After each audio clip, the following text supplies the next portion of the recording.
Okay, here we go.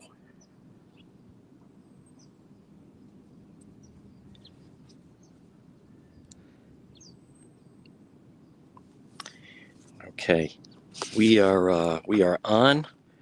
We also have boy Savannah is speaking out, folks, on this day 53, and we have some things to look forward to. As far as she's done an interview with the Today Show. I want to just make sure the sound is good. Good morning, everybody. On this day 53, and this is different.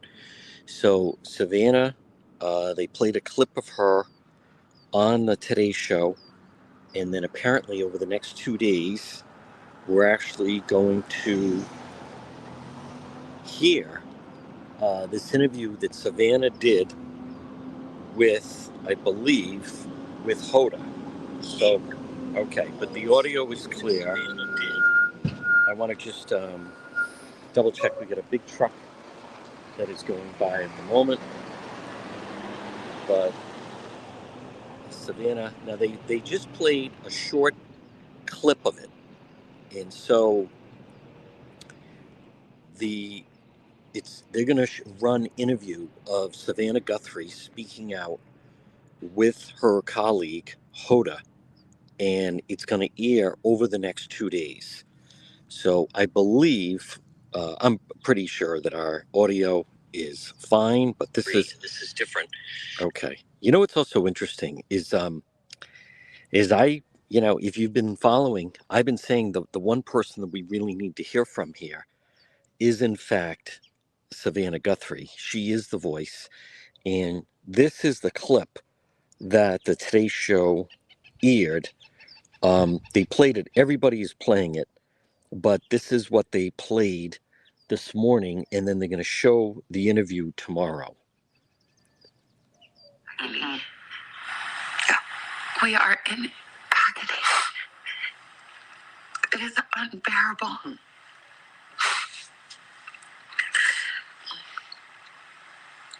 And to think of what she went through. I wake up every night, in the middle of the night, every night. And in the darkness, I imagine her terror. And it is unthinkable, but those thoughts demand to be thought. Yeah. And I will not hide my face.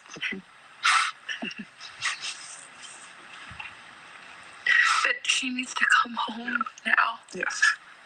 There's a lot to unpack there. They were really shaken up at the Today Show. So again, we're going to officially start in just a couple moments. I'm going to play that several times. There's a lot there. Again, on this day 53, it's going to be very significant. Number one, Savannah, that clip they played, and then we're going to hear from her tomorrow, day 54, and then Friday, day 55. So this is pretty significant. Hold on one moment. I'm getting a message coming in.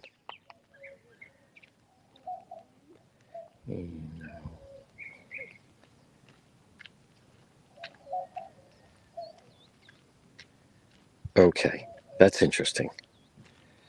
Okay, she said something that is something that we have talked about, and we are going to talk about, but it's the idea of, and I will play it again, because when you first hear it, what really comes out is obviously it's gut wrenching to see this, to see the torture that she is going through. But what really stands out to me is something that we've talked about, is the horror that Nancy Guthrie must have experienced. And I don't think that's highlighted enough. Now, that's something, and again, everybody, good morning. We have a full day here. Right now, we're live on X, and we're live on Facebook. We're live on YouTube. You know the drill. If you're on YouTube, make sure you follow. We did. I love the super chat, super stickers. Facebook, you can share that you are watching. We're in no rush, just getting started on this day 53, and I'm gonna play it again. But what just really jumps out at me is the fact, and it's something we've talked about, is the sheer horror that Nancy Guthrie must have went through. So I want to play it again. We're obviously going to play it several times. Um, we're going to also we have a great guest that's going to be joining us, and I'll also, there's a lot to get through. I don't want to rush, but something also, we're going to speak with Jamie Copenhaver, retired law enforcement. We've had him before. He's fantastic. But I think this also, and it's a good thing, but it keeps the pressure on the sheriff. The sheriff's really under fire right now, and I think the sheriff should be under fire right now. So, but what I'm talking about is, and so many people that go off in these different directions, but you could just hear, it's not lost on Savannah of the horror that Nancy Guthrie went through with. This is who she was dealing with inside her home, right in front of you, the house right in front of you, as a matter of fact. So, and I want to just, kind of reel everybody in. This whole thing, this begins and ends with this individual and what happened to her. So when you hear Savannah, and some of the cliches people say, the sheriff will say, anything's possible. She could be alive, blah, blah, blah. Well, you don't get the sense of that from the family. This individual, this doesn't look like someone whose main purpose was to keep Nancy Guthrie alive. I don't think so. And and even the notion of she could be anywhere. I mean, I had someone send that to me last night or whatever. It's so preposterous. No, she can't be anywhere. She's not in Alaska. She's not in Hawaii. She's not in Ukraine. She's not in Japan. She could be anywhere. She didn't. There's no evidence of her getting on a plane or a ship or. No, these people abducted her, and it sounds like they're hiding right now because they would be facing very, very serious charges. So we're going to play it. And this is also interesting because over the next 2 days, when the Today Show, we're going to hear more from Savannah. And I say this, that I just think it's a really interesting dynamic, the backdrop here. And that is that this Sheriff Nanos, he's really under fire. And one of the things that I like about Savannah speaking out is, number one, I like that she said, I will not hide my face. I think that's important. And number two, and it's something I've kind of touched on, but I just, I think he needs to be more visible. He needs to be more visible. Right now, we know, and again, good morning, everybody. There's Jack's mom. We have so many people. Thank you. I can say some hi to him. There's Michelle. Um, you don't wear a mask if you pain on killing. I don't know what that means. Um, Hi there, Ken. Folks, maybe just double check before you send something. I'm not trying to highlight anybody, but I don't understand some of these things. Thank you, Julianne. Again, thank you, all the stars on Facebook and our super chats. The idea of you don't wear a mask if I want to interpret that, I think she meant if you is, and again, I can't read. If people can't, we're all adults here. There are no children in the chat. I'm not, here to try to interpret what you meant. So I'm going to show it right now. I've been showing it. But if you meant you don't wear a mask if you, instead of pain on killing, if the person meant plan on killing, I want to remind whoever put that, thank you, Bruce, that it's the person was captured on the camera. So the notion of if that's what the person meant, and again, I hate to be in a situation where I'm trying to interpret for people, but if the person meant you don't wear a mask if you not pain on killing, but plan, um, to do this is very high risk. The idea of, well, we didn't plan, we didn't intend to kill her. I'm telling you right now, that's not going to hold up. This would be, and we'll talk to Jamie, but this would be a felony murder charge. Felony murder one, count one. So don't tell, like that type of thing, that's almost sounds like someone running cover. Oh, they didn't mean to kill her. You take an 84-year-old woman in the middle of the night and then what? gee, she died on us. We didn't mean to. No, you wore a mask because there was a camera there, and you want to make sure that no one would be able to pick that out. That's like, and I don't want to veer off too much, but the situation in Chicago where that poor girl had her life taken, and that Chicago lawmaker saying, young people are out doing things, and this just seems like wrong place at the wrong time. And is it possible that, she scared the individual with the weapon?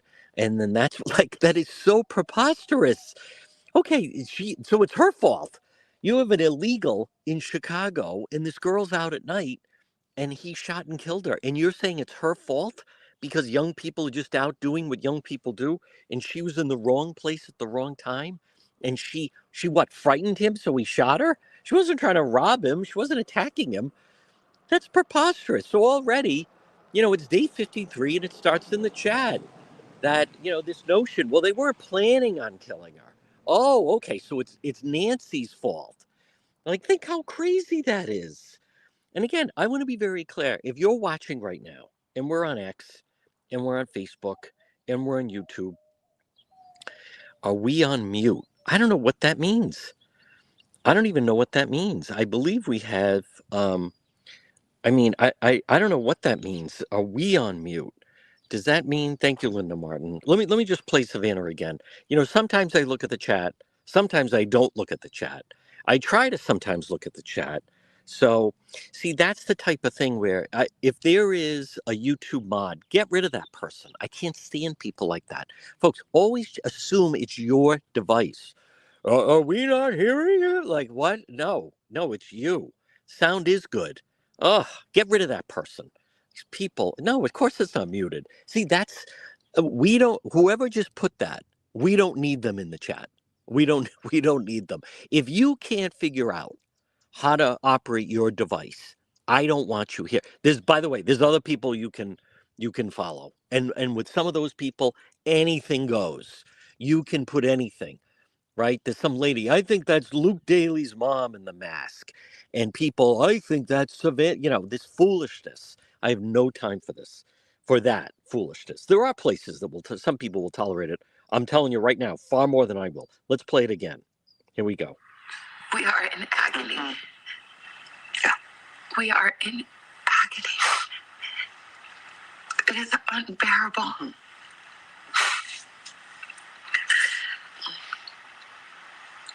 And to think of what she went through.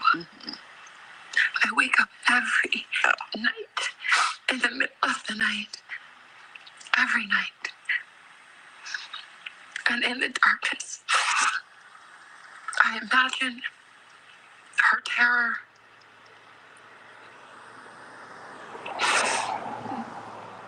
And it is unthinkable. But those thoughts demand to be thought. And I will not hide my face.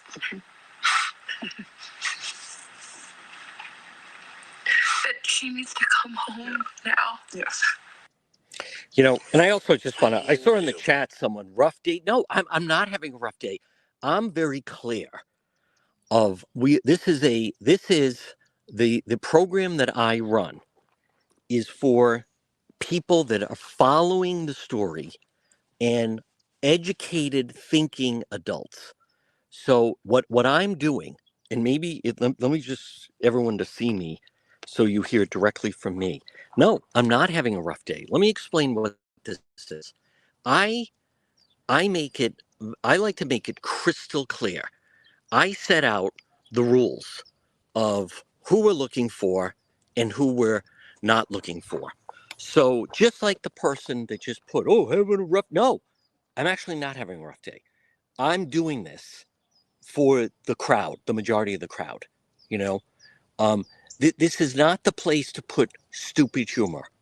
I have no interest in people that just put silly comments. You're an adult. And let me say to some of the people, you clearly don't have any pride in yourself.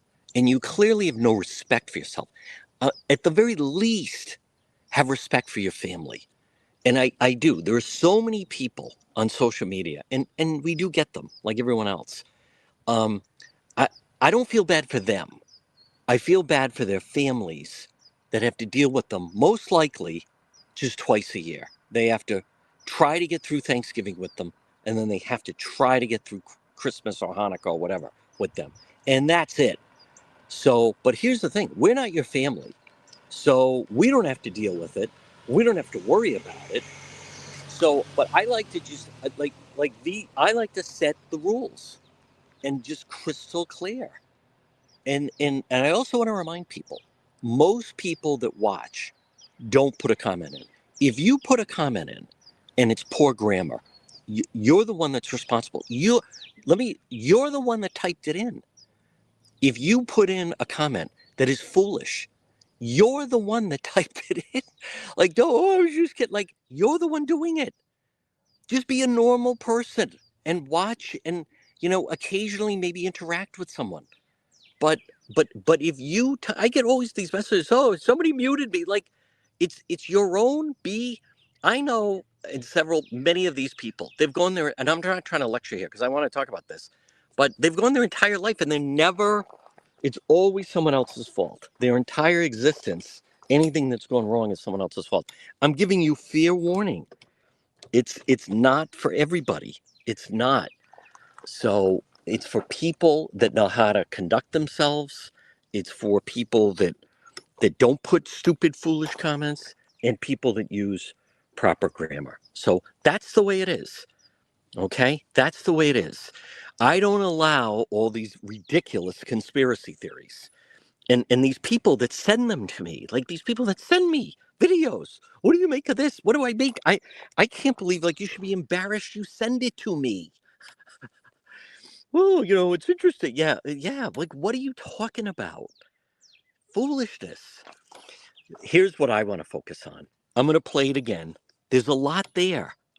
Savannah, I'm not going to hide my face. They are in agony. They are absolutely coming apart at the seams, much like we have said, and you would think that you would be. So I think this is very raw.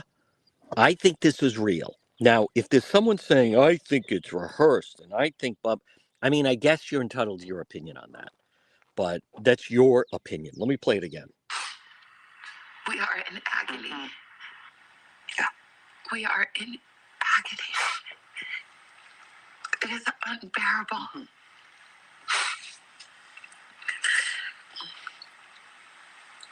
And to think of what she went through. I wake up every night, in the middle of the night, every night. And in the darkness, I imagine her terror. Yes. And it is unthinkable, but those thoughts demand to be thought. Yeah. And I will not hide my face.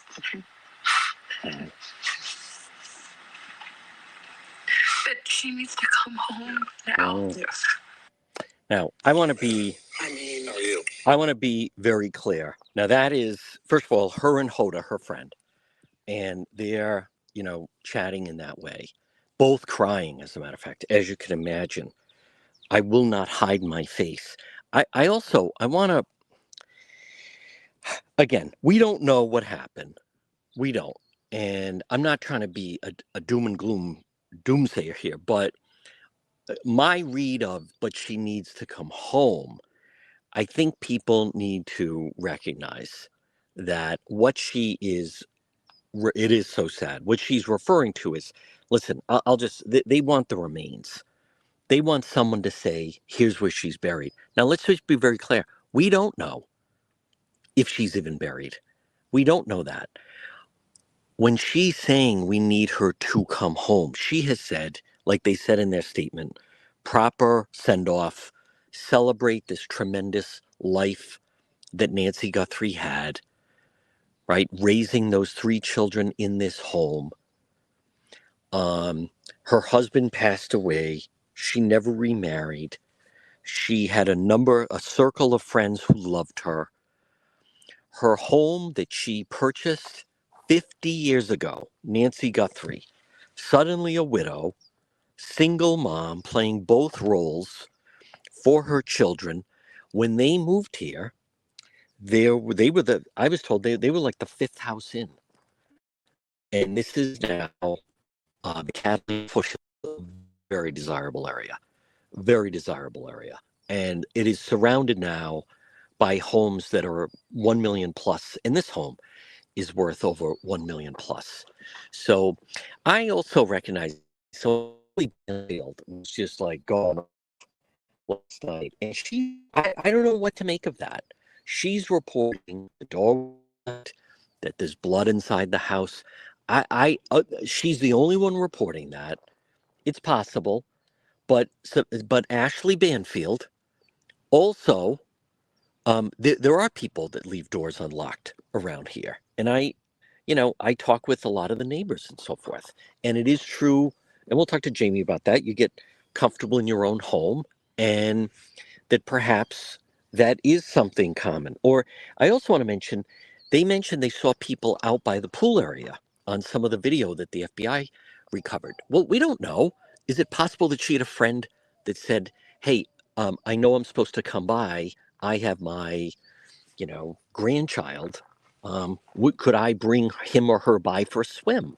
So you don't know. Like they say, there's video of people out by the pool area, so you don't know that maybe she was having, not a bash, but having a few friends over, then they bring some children, they go for a dip in the pool. That would be very common. And my point is it possible so people are going in and out of that door and then the door is left unlocked? I don't know. We had when we had Morgan Wright on, he said a lot of times when they would do and go in somewhere, and or maybe it was Jamie, I don't remember, but we've spoken to some great people, and they mentioned that a lot of times before they were going to kick a door down, he used to say, "Why don't we just like try the knob and see if it's open?" And many times it was open, so they didn't have to kick the door down. But the so here's what I also want to just point out for everybody. And again, I am in no way in a bad mood. I am ready for a full day of coverage. I'm glad we're still here on the ground. I'm anxious to hear, like I think a lot of you are, of what Savannah's going to say tomorrow, what she's going to say Friday. I've been saying, I think she is the best advocate for this, Savannah Guthrie. She is the best one to really keep this story in the focal point. All the news was running with that clip of her. Where and I also want to point out for some of the people that are still insisting that they think her sister or her brother-in-law are involved. Again, I come back to Savannah knows more than you do. Savannah knows what was inside, what they found in the house. There have been reports, they were cleared, meaning the family. Savannah knows about, if it was reported, I think Megan Kelly that had a guest on that talked about lie detector tests. Remember, a lie detector test is not a pass or fail. A lie detector test is if someone is that is being deceiving, that they're trying to deceive people in their answers. It's not like I hear people say they failed the lie detector test. I've done interviews and segments on this. It's they can tell that within certain questioning that someone is being deceitful, or when they're asking a series of questions, they can tell questions that they're comfortable answering, questions they're uncomfortable answering. And then remember, and also a big part of the lie detector test is there's an interview before they take the test, and they want to see how they're reacting to questions. They do the test, polygraph, and then there's the interview afterwards. The interview before and after can be used in court. It is true that a polygraph test cannot be used in court, but the interview before and after can be. And what do I mean by that? It's, beforehand, we're going to talk to you and we're going to ask you about such and such and kind of set the stage. And they're seeing how they're reacting, and then they're going to see how they react when they're hooked up to it. So, and my point about Savannah, because again, if there are people out there that want to insist that Annie and Tommaso are involved and blah, blah, blah, you can think that. I mean, it's your right to think that. But just I'm just saying, like, don't share with me that stuff. I mean, we had a woman yesterday. I was on TikTok Live, and this woman said, "I don't believe the Uber driver story." So, in other words, she believes there's a conspiracy not only at the sheriff's office and all the investigators. This is a woman that believes that the FBI is involved with this conspiracy cover up. Everyone in the sheriff's department, the Arizona attorney general's office, district attorney is involved in a cover. I mean, then you just start to go like that. To me, gets loony. Where all of these people, this was again a woman saying that she doesn't believe. I don't think there was an Uber driver. Um, you just when you go down that path, you're basically intimating that you think there's tremendous number of people involved in a conspiracy, which I don't understand why they would be. So now, folks, we're going to be live on the radio next hour. We're going to talk to Jamie coming up. I do want to play that again. It is day 53. I like how in the Today Show they said day 53. I also want to be very clear. I am aware that Ashley Banfield she did, I guess she has a YouTube channel. She's no longer on News Nation, but she is saying through her sourcing that they found blood in the house. And also, she was also claiming that the back door was left unlocked. So here's a couple things on that. She's the only one reporting that. I'm not saying that that's not possibly true, but what I think is really important with that is that you identify that she's the only one reporting that. She's the only one that is reporting that. It's and my something I want to caution people is people just start to parrot that and regurgitate that as if it's now like fact and part of the whole like that's a fact, that's what happened. But it is that has not been again, Ashley Banfield, we'll see. She may have good sources, but she also was the same person that claimed she's the one that was the first to announce that the son-in-law Tommaso was a suspect. And and by the way, that week, the media did um, cover when they went to Annie and Tommaso's home, and everyone saw how they were taking pictures and they towed their car. And I'm not, and they Tommaso was apparently the last one to see Nancy Guthrie alive. But just to be clear, um, uh, she is she's the only one, Ashley Banfield, that is reporting right now that she claims blood was found in the front hallway of the home, over the threshold of her front door. Same pattern as the blood on the porch. Back door was left open. Now, someone said wide open, but I don't know how you would. I mean, wide open. Wide open would be. Would you leave it open at night so then you could get night air? Because as I've talked about, the desert, it really cools down here at nighttime when the sun goes down. And then I guess she had an expert on. Again, this is Ashley Banfield talking about blood stains. So I don't know. The big news of the day really is this latest video that they played on the Today Show regarding Savannah Guthrie. And I want to reiterate, first interview in 2 months, kidnapped from her home. We have not, Savannah has been posting these videos that we know, but this is the first time um, that they are, in fact, that she's sitting down with someone else, her friend Hoda, and doing this full video. Now, I also started to mention the sheriff here is under a lot of fire, and I'm not. That's not lost on me, and it shouldn't be lost. We don't know. I'm very curious to see what is Savannah. Do her and Hoda talk about that? Do they talk about that the sheriff is under fire? Um, because he's getting a lot of heat right now. And as we have also reported and talked about in the past, it was NBC that put it out there. NBC put it out there that they wanted to offer that large reward. That was NBC reported that they wanted to offer the $1 million reward right from the beginning, and that the sheriff discouraged them. So uh, discouraged them from doing so.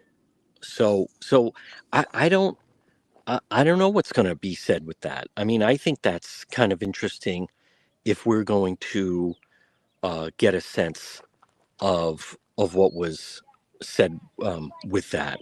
So if they're going to talk about it, again, it's her and Hoda, but Savannah over the next 2 days, let alone, I mean, if she comes, it sounds like it is being reported that she thinks she's going to be back on air at the Today Show at some point in April. I don't think a date has been set. It sounds like this was a first big step, though. So I want to play it again. This is the clip that aired on the Today Show. It's her with her friend Hoda. She sat down. I think it's interesting that I didn't see that this leaked. So we don't know when or where they did that. I would imagine, well, we don't know if they went to Savannah's home or was done at the studios, but I don't recall anyone reporting this. So, but let me just go to this is in fact the Today Show this morning. Here we go. Oh, hold on. Okay, here we go. Right here. Sorry. We are in agony. Yeah. We are in agony. It is unbearable.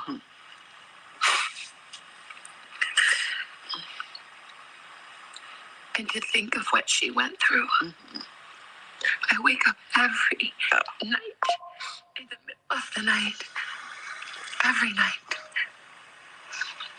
And in the darkness, I imagine her terror. And it is unthinkable, but those thoughts demand to be thought. And I will not hide my face.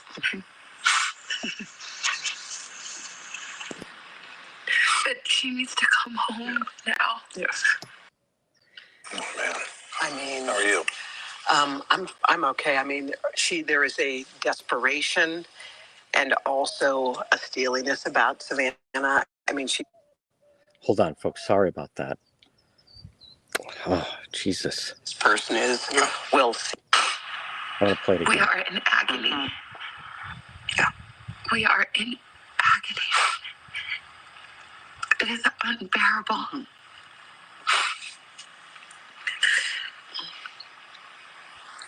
And to think of what she went through. I wake up every night, in the middle of the night, every night. And in the darkness, I imagine her terror.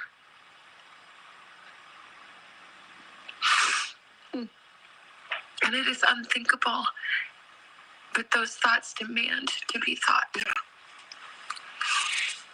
And I will not hide my face. Oh. But she needs to come home now. Yes. I mean, how are you?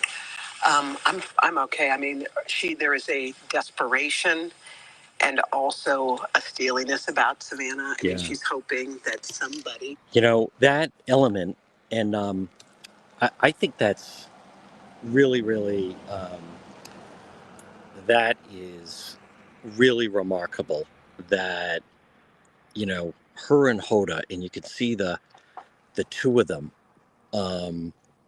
essentially just, both crying about the whole thing.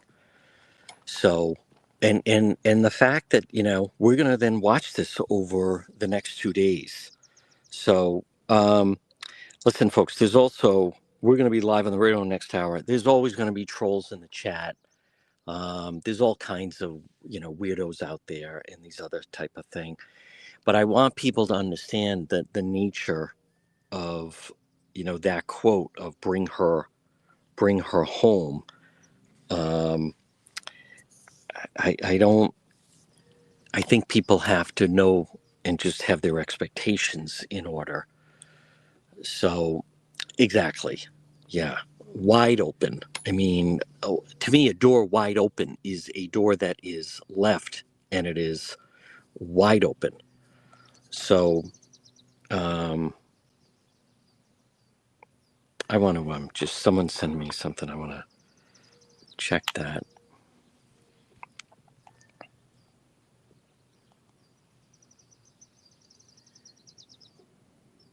Hmm. I don't know. I don't know if that is.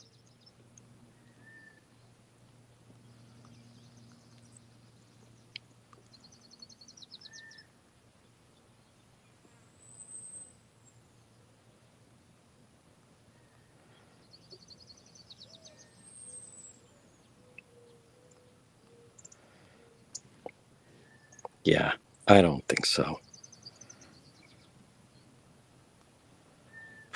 Okay, I know. Well, now remember, there's two parts of this, folks. Um, I mean, it is the element. It is gut wrenching. It is.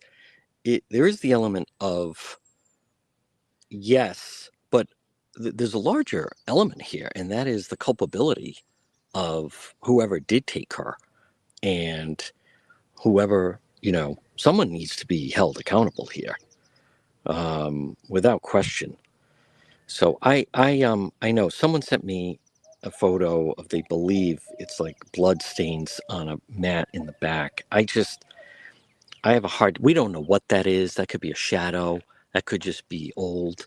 I find it hard to believe that the family is going to leave. That's just my opinion. Are going to leave a anything bloodstained um, in the home. I don't think so. Um, I mean, I could be. I just have a hard time believing that. I don't think that they would.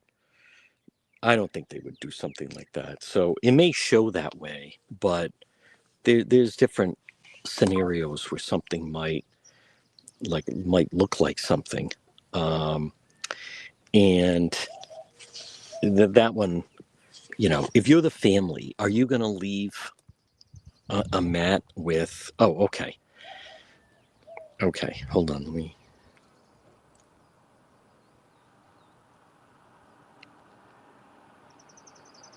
Okay. All right, you're gonna like our interview with Jamie, and hold on one moment.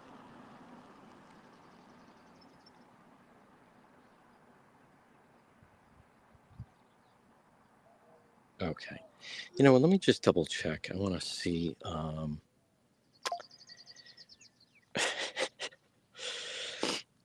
Oh my goodness, I want to just see. So, wow, I'm just making sure we're not, because things can then get posted after that. By the way, the other news is the Pima County Sheriff had to put out if you're seeing any advertisement. I know. Yeah. I don't. Well, I just meant the family. I mean, I find it hard to believe. I know that there's somebody got a picture and they think it's blood, but if you just ask yourself that, if you were the family and you were in fact, it's their home and, they've taken over the home, are you going to leave anything that has blood? I mean, I don't think so, but no, we're not talking about like this isn't. It is true, like the view that you're looking at, that we did see that was the crime scene though, and we saw Nancy's blood out in front. But I just, again, like if we were to go in the house, I don't think and there was blood in the house. I don't think we're seeing blood in the house, and I don't think if there was, people are saying there's a mat in the back, and it shows like there's blood on the mat. I don't. I find that hard to believe. I don't. You know. Um, I think you throw out anything that would have had blood on it. You clean it up. That's not how you want. Would you want to go into your own home that you grew up in, and then you're still seeing it looks like a crime scene? I don't think so.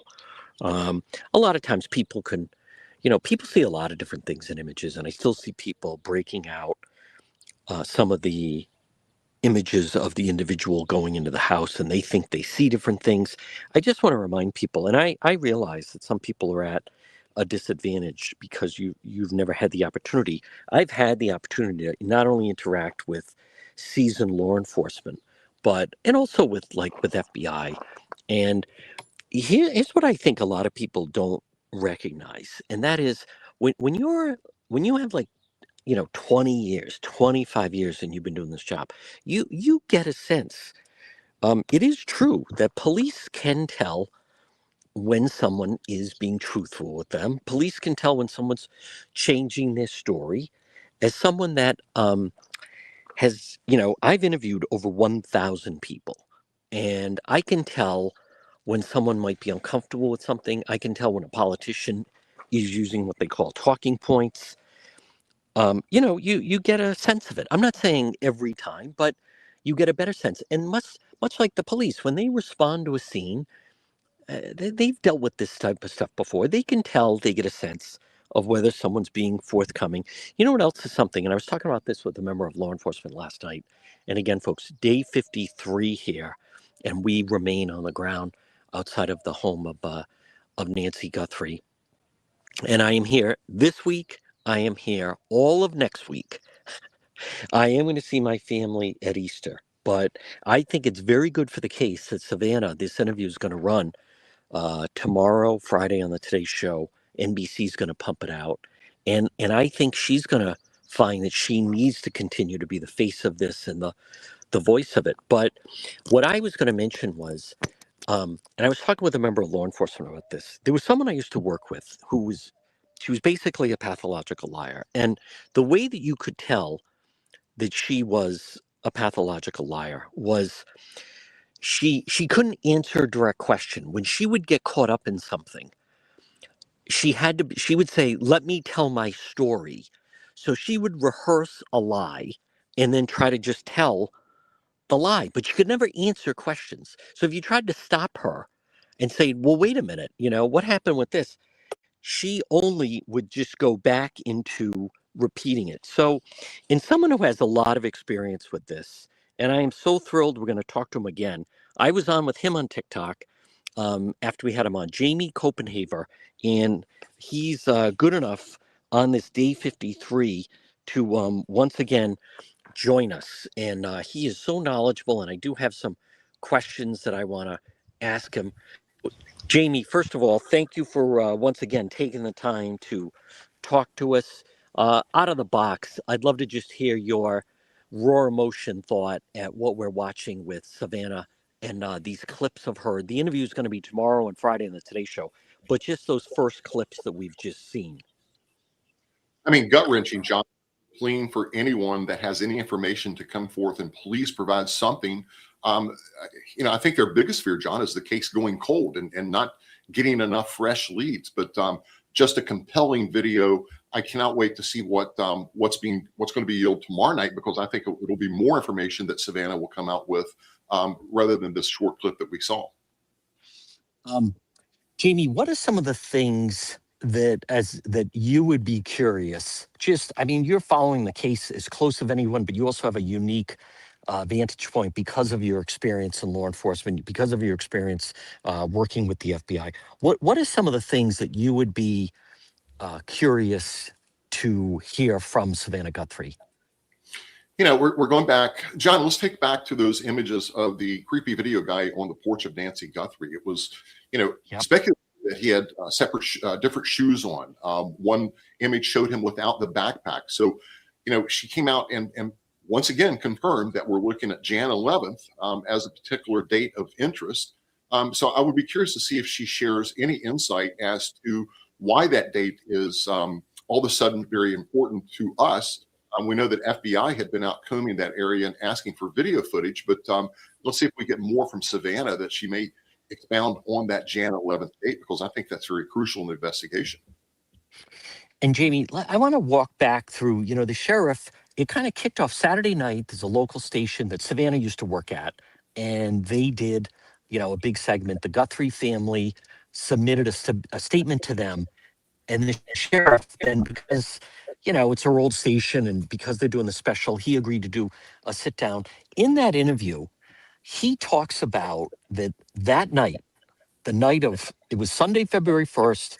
They go there, the family goes right at the door pointing at Nancy's missing. They call the Pima County Sheriff. But the sheriff said in the interview that Sunday night, February 1st, FBI was here. They did their thing. And then the FBI briefed them on what, their summation of the crime scene the next day. I'm just curious, with your experience, because to me, this is the big question, Jamie. What did they see inside the house that within 6 hours, they had the FBI here on the scene? I think it was, John, I think it was a gruesome crime scene. I mean, going back to what Sheriff Nanos echoed was they knew the motive pretty much day one. So, whatever that evidence was and whatever that crime scene looked like, the family certainly had to endure that when they opened that door to see what we just don't know exactly what was inside, but it was compelling enough, John, to get the authorities from the FBI on the ground, like you said, within a matter of hours. That tells me, I mean, it was a very significant crime scene. It pointed to significant clues. And, the FBI brought in their resources, but to get the FBI on the ground that quick on a domestic case, I mean, it would take a lot. And I think the crime scene suggests that.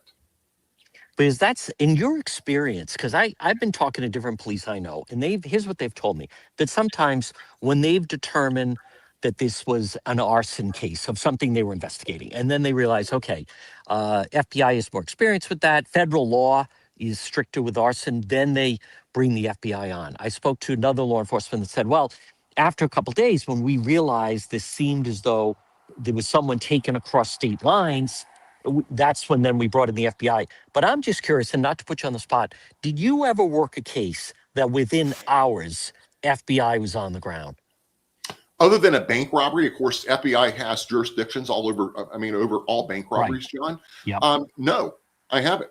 Okay. I was on a task force where we were assigned cohorts with FBI, DEA, and the Marshal Service. I mean, they were there immediately on those cases. But a case like this, it doesn't happen all the time. I mean, you see these cases drag out, and then eventually the FBI will get involved because, just like you said, perhaps going across state lines or territories, that would open up the door for federal agencies to join in.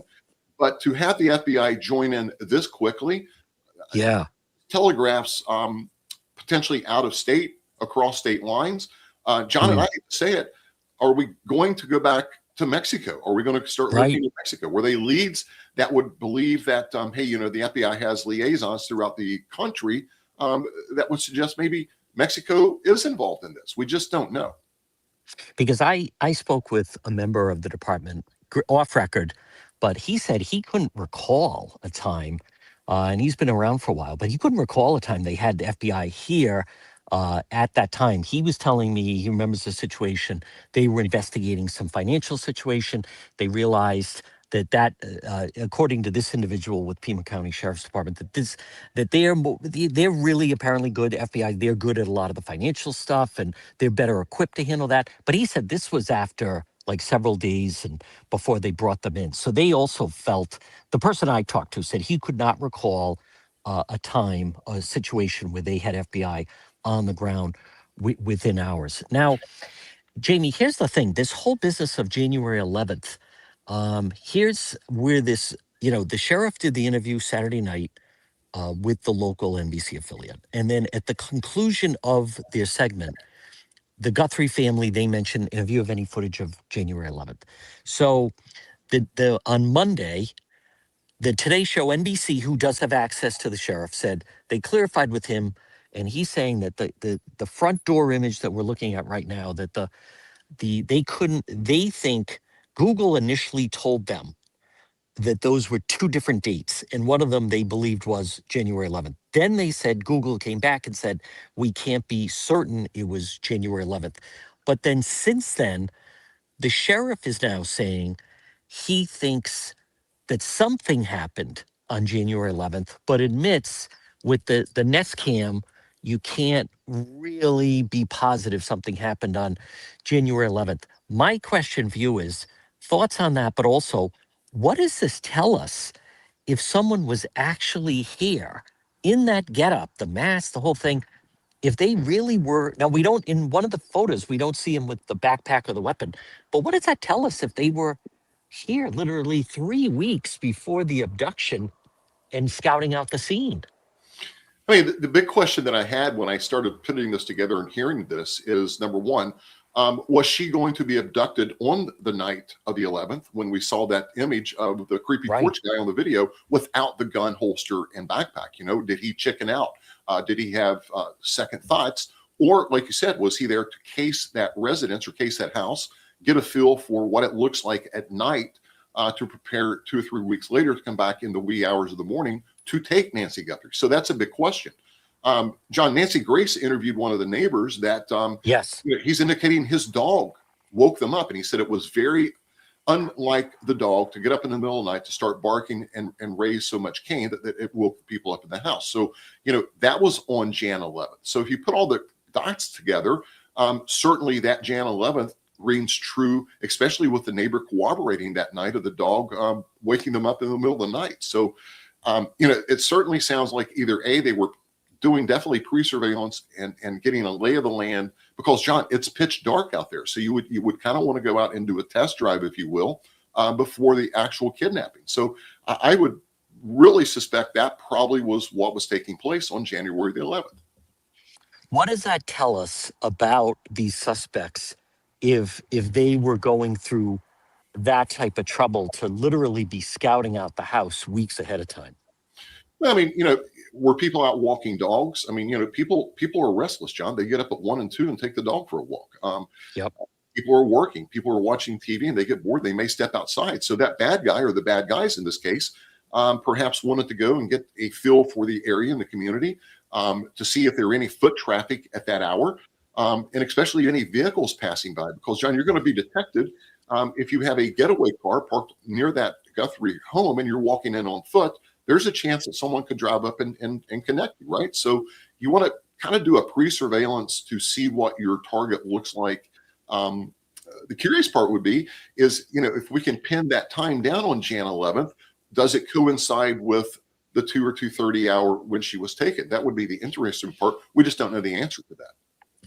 Jamie, do you think, does this show a level of sophistication that, as much as initially people said, the porch guy, he's an amateur, and look at the way he's got the holster and the whole thing, and he's swatting away at the camera, but just the operation itself, does this demonstrate or show you, if you were working this case, that this is not, hey, this house is dark, let's see if we can break in? Does this demonstrate to you maybe a level of sophistication? Yes and no. Okay. Yeah, and let me answer that. I'll qualify it. As just a general burglar or burglar guy that's going to go up and heist goods from Nancy Guthrie's house. I mean, if you're a burglar, that front door, John, is very secured. It's very sturdy. It's very strong. Yep. It's metal and steel, right? So it's not flimsy. So, my curious part is why, if it's a together burglar guy, why he would be spending so much time on that front porch, knowing it would be a hard door to defeat without making a lot of noise and racket to wake Nancy Guthrie up. On the second part of that is, I would say it was a well-planned kidnapping, John. They went out and did surveillance. You and I spoke about this a few days ago. I'm still going to contend that they were 2 or 3 people involved in this. It just wasn't the guy we've seen in the video. You're going to have someone drop him off to help get the body out of the house and out of the area. So I think it was I think it was just pre-surveillance from what it looks like. They were planning. And Jamie, let's just stay with the notion that there's two or three. When you have a group of individuals and, maybe the three of us, maybe we did time together, maybe we grew up together, maybe whatever, we start, doing some of these quote jobs together. Um, is that decrease the likelihood that if there's three of us and I'm the driver and number one goes in and then number two is the porch guy or whatever, what have you, but does that decrease the likelihood that I'm not going to just turn on the other two, because I would basically be then almost like turning myself in if I did that? Well, let's think about that. We see these crimes play out every day. You've covered these crime stories, John, Yep. where you have co-defendants in this case, and it's, if you watch TV, the first guy that speaks is going to get the deal. So, there is a good chance that, in my opinion, if there are two or three people involved in this, as the authorities close in on those people, the bad guys, there is a chance that somebody may give something up in turn to maybe get a lighter sentence, or to get, to cooperate to get less jail sentence. The caveat to this, John, is we have a missing 84-year-old woman. Yeah. I contend that whether it's local prosecutors or the U.S. Attorney's Office, they would certainly be interested in that information to cut a deal with a co-defendant. So there's certainly, in my opinion, there's some leverage from prosecutors to entice one of these co-defendants to perhaps spill the beans, if you will, to get a lighter sentence for their cooperation. Especially, where's Nancy Guthrie? I mean, that would, Yes. you could score some pretty serious points with returning her alive or unalived in this case. Jamie, could this be a case that, for whatever reason, or have you ever worked a case that it's quiet and then someone involved with it, or someone that knows about it, I should say, they get jammed up and suddenly, their attorney says, in exchange for, so forth, my client knows something about the incident that happened in such and such a place? Oh, that all the time. I mean, hundreds of times during my 30-some-year career, John, I've dealt with Yep. defense lawyers. We've become best friends. I mean, they have the integrity. They know my integrity, and they know that if they have a defendant or a co-defendant that has information that's willing to be shared with law enforcement, you want to get that information, because it's just like the getaway driver of a robbery at a 7-Eleven. If you're just the driver, and someone's shot in that 7-Eleven, you're going to be charged with a homicide as well. So it's best practice. I mean, if you have information, the first person speaks usually gets the best deal. And I think that possibly may play out. What we're not seeing, John, is the corral, right? Law enforcement, in my opinion, I think they have an idea as to who's possibly responsible, and they're going to start closing in on those defendants or those people of interest. And as the pressure starts inbounding on those people, that's when you may get someone to say, hey, wait a minute, I think I know where she is, or hey, there's some type of clue that I can give you to show you that I know about the crime, in order to get the prosecutor's attention to start that ball rolling for cooperation. Jamie, what do you make of the fact we're hearing that there are Google ads, and you alluded to it earlier, I believe, but they are starting to look seemingly a little closer at Mexico? Yeah, I mean, not only the Google ads, John, but if you go back, there's some terrific people on social media that fights military and police air traffic, right? Yep. It's not a conspiracy theory. It's proven that I think it was the Pima County Sheriff's Office and the adjoining county Sheriff's Office aviation unit helicopters have been flying near that Mexican border within the last 2 or 3 days. We know this is not a conspiracy. It's fact that the Pima County Sheriff's helicopter flew near the Mexican border and then actually landed at Phoenix FBI field office yesterday, I think. So they're certainly looking at the Mexican border. We just don't know if they're investigators or special agents that are working across the border. But there is ads regarding Nancy Guthrie in Mexico as we sit here and speak. And let's just play that out just for a moment. Is that something then, boy, that actually could answer a lot of questions. If it was someone or somehow a crew that came up with this plan south of the border, that would certainly, south of the border has certainly not got the attention on the case that it has gotten here in the United States. No, I mean, it's, if you mention Mexico, you're a conspiracy theorist, or it's, that's already been debunked. John, the Mexican connection has not been debunked that we know of. No. No. Moreover, I mean, these recent flights by the helicopter of the Pima County Sheriff's Office, that certainly tells me they're looking for possibly a route. They may have someone that's cooperating. Now, this is unvetted information. They may have someone on the Mexican side that may be cooperating, that's giving leads, which is prompting these helicopter flights that we've seen in the last 2 or 3 days. So that could answer the aviation thing. But let me point out something we discussed earlier about the FBI being on the ground in a rapid amount of time. They could be something at the crime scene that pointed them to Mexico, hence is why the FBI got on the ground so quickly. We just don't know. We're speculating. And the first person that they went after and detained, that individual, although cleared, but he lives in Rio Rico, which is about 20 miles from the border. So their first inclination, I mean, there's 2 people that they've detained in this case. One was that individual who was a delivery driver who happened to be on this street. And then the other was the individual who was local, who then they, SWAT went into the house and so forth. Jamie, could you also just touch on, with your experience, because I hear this all the time, people that are frustrated or they don't understand, and I hear this every day, why don't the authorities tell us more about what they found inside the house? Why are police, some people phrase it as the police are keeping information from us, but could you walk people through why that is? Very simple, John. The integrity of the case. And what is that? We hear the talking heads that are on here. I've said it. Well, we have to maintain the integrity of the investigation. What is the integrity? So, John, if you and I go out and commit a crime, and we get away with that crime for a few weeks or a few months, and Jamie Copenhaver says, "Wait a minute, I don't feel right," or "I know they're going to find us, they're going to arrest us. I want to cooperate," just like we were talking about. So I call the police and I said, "Hey, I'd like to come in and talk to you. John and I committed a crime. What crime did you commit?" "Well, it was a robbery of a 7-Eleven. "Okay, tell us about it." "Well, we went in and we stole $56.37. And by the way, we took a 6-pack of beer. Oh, and by the way, we hit the guy in the head with a baseball bat. And then we fled." John, the police have they've done a press conference where that 7-Eleven had been robbed. Monies were taken in that robbery. They didn't disclose the amount of monies. And items were taken from that 7-Eleven. We don't know what items as the general public, right? So here we go. I come in, I'm going to give up and spill the beans on John, and they're going to ask me, "Tell me about this crime." If I can tell them certain parts of that crime that hasn't been released in the public eye, such as the $56.35 exact, that qualifies me as someone that knows something about the case.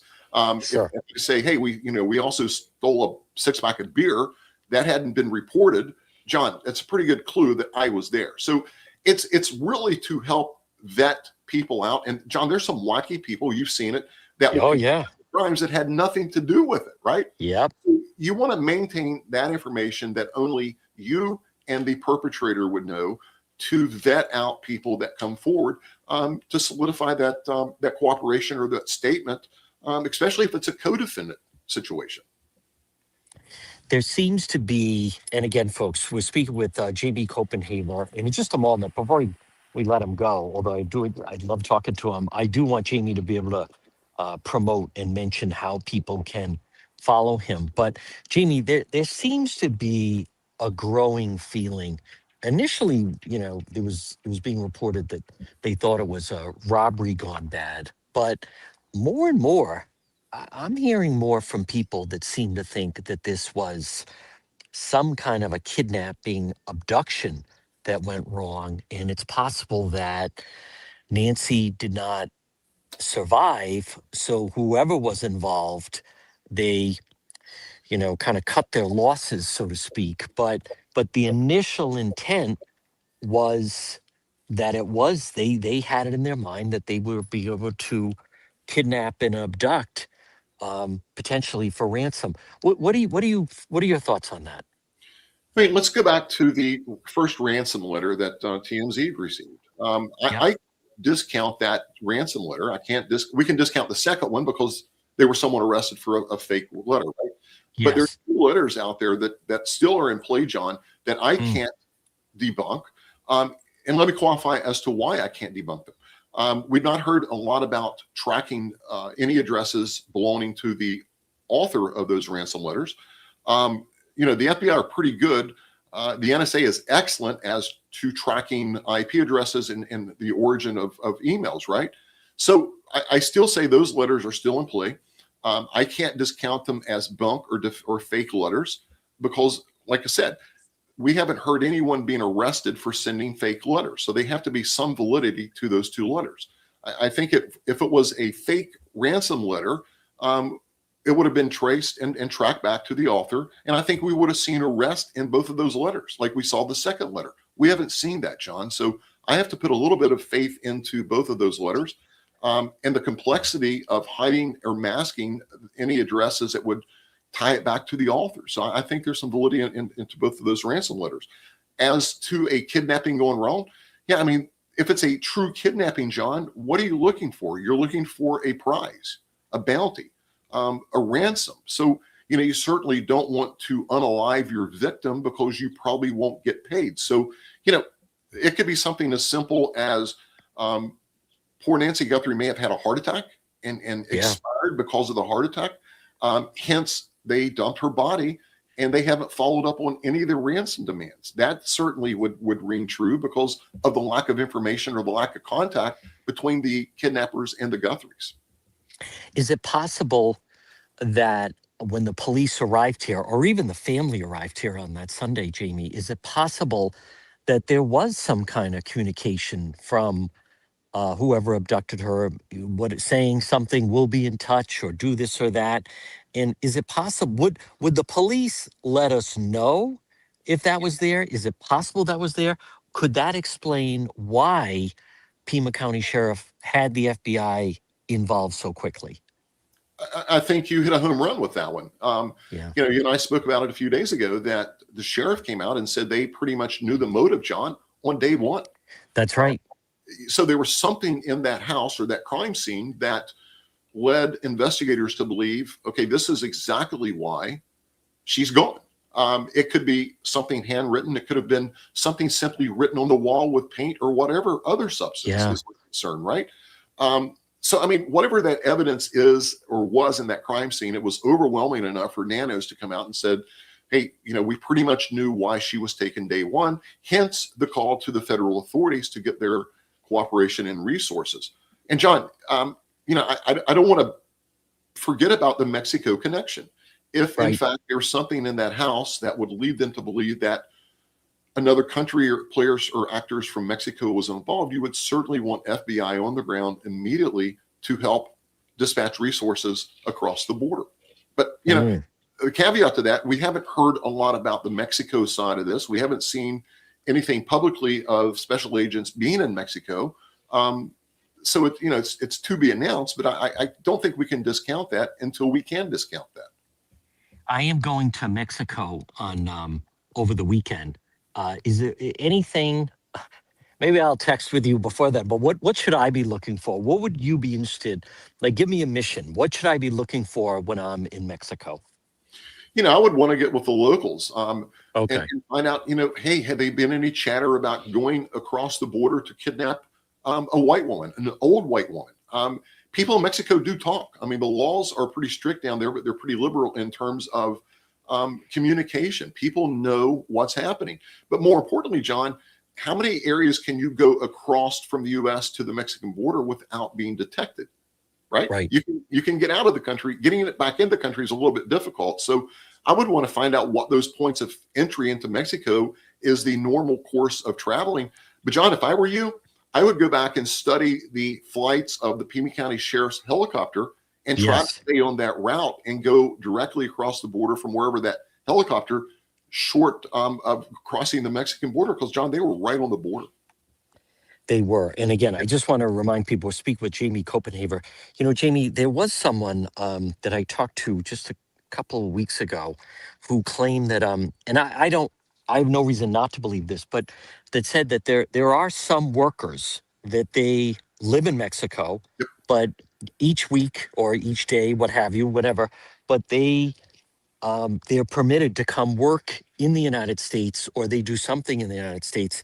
So they're traveling in and out of the country more frequently than someone who knows, maybe someone that comes once a month, someone that comes once a year, or someone that like, um, is it possible that those are some people to look at, people that might frequent and go back and forth between the two countries? Oh, absolutely. I mean, it's common knowledge that you have people that are residing in Mexico that travel every day, just like you said, over to the Yeah. U.S. side to work because the wages are higher, the Yes. work conditions are better, right? And then they travel back to their families at night, so it's their job. I mean, they just happen to live in Mexico and work in the United States. So, you know, another thing would be to to see if we had any construction workers in the area, because we know Yep. that there were a house near Dancy Guthrie that was under construction. Did they have any Mexican nationals working on that job site? And do Mm. they reside in Mexico? So I would certainly want to find that out if I was going to take a trip to Mexico. Who was on that construction site working? You may find a Mexican national that travels across the border to do construction that happened to be working that site near Nancy Guthrie's home. Um, we've not heard a lot of that from law enforcement, but No. that would certainly be one of the questions that I would pose if I was going to Mexico.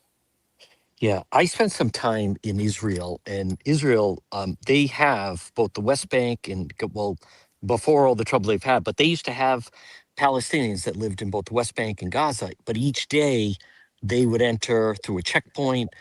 They had the proper paperwork. They used to go work inside Tel Aviv and other areas, Jerusalem, and then they, go back to the Palestinian sections at night. And many times, I remember even, back then that sometimes there were individuals who would commit crimes there, and then they felt safe because then they were going back to those areas, their home and so forth at night. So I think, Jamie, that's the fact. You're exactly right. The fact that they're not saying anything, but they certainly seem to be focusing around the border, and possibly you're right about the helicopters. But first of all, I have just two more quick questions for you. Number one, first though, how can people find you and follow you? John, the only I'm on Facebook, of course, Jamie Copenhaver. Then I started a Great. TikTok account, real Yes. Jamie Copenhaver on TikTok. So I'm kind of a newbie, but I have a great. You're one of the best mentors, John. Thank you. I'm glad. No, you're doing great on TikTok. I didn't know about Facebook. I will share your Facebook page, and folks, coming soon, you will have an X account. Jamie, just here's the thing that I find interesting is what also makes this not a cold case is just in the past couple of days, the amount of talk, the amount of attention. There are developments. The sheriff did say we still have a lot of information to go through. Do you agree that to me, the best advocate to keep a focus on this case is Savannah? You're 100% right. Savannah is the focal point. I mean, this video, the latest video was just, gosh, John, it was just Yeah, terrible, right? To terrible. know that she's living in agony every day without knowing what's going on. No one's being held accountable.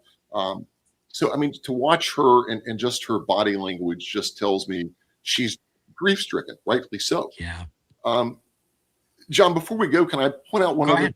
thing? Yes, of course. About the Mexican border and the connection to Mexico. John, let's go back really, really quick. I don't want to take a lot of your time, but let's not watch what we see. Watch what you don't see in these cases. And we're not seeing these large organized searches taking place near the Guthrie home. So Right. that almost tells me the sheriff and that team has a pretty good handle on where she could be. Hence, they're not dispatching these volunteer search groups. And one more thing, I'll qualify that, John. If you would let these search groups come in and you say, okay, I want you to go to search this area, you guys search that area, and if you're here, go search this area. And John, after this case is resolved, and if they would find out the sheriff miscellaneously lied to these search groups and had them out chasing wild goose chases, Yeah. it would be a bad optic. So I think that's a consideration as to why Nanos hasn't basically invited these search groups in. I think they know the area where she's at. That's a great point because, and I want you to talk about the sheriff. He's facing tremendous heat. The guy's been around. He is had a successful career in law enforcement. He's also a former boxer. He definitely kind of has an attitude of like, I run my shop the way I run it. But that's a very good point because he was catching heat and people just, the Cajun Navy came in and people just think you just let these people go search wherever. But if you know that that is a futile cause, you're exactly right. Like, why would you invite these people to just search all these different places? Because it does seem then like at the end of it, like, why did you allow them this colossal waste of time?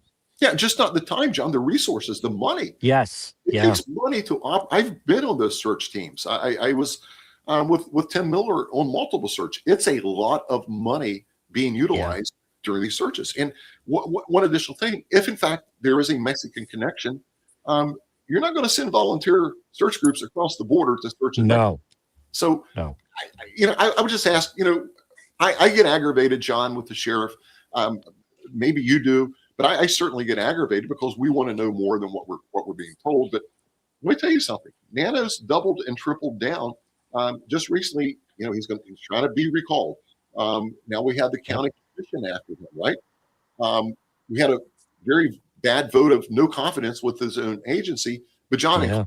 let's point out, Nano's doubled and tripled down. He said he wouldn't have changed anything the way this case was conducted. So he's pretty sure.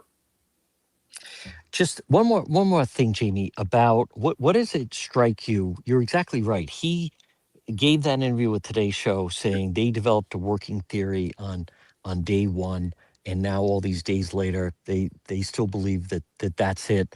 To me, a big missing piece of the puzzle, and here's where people don't know what the family saw when they walked in the house. People don't know what the sheriff saw and his investigators when they walked in. But here's what we do know: the family immediately called police, called the Pima County Sheriff.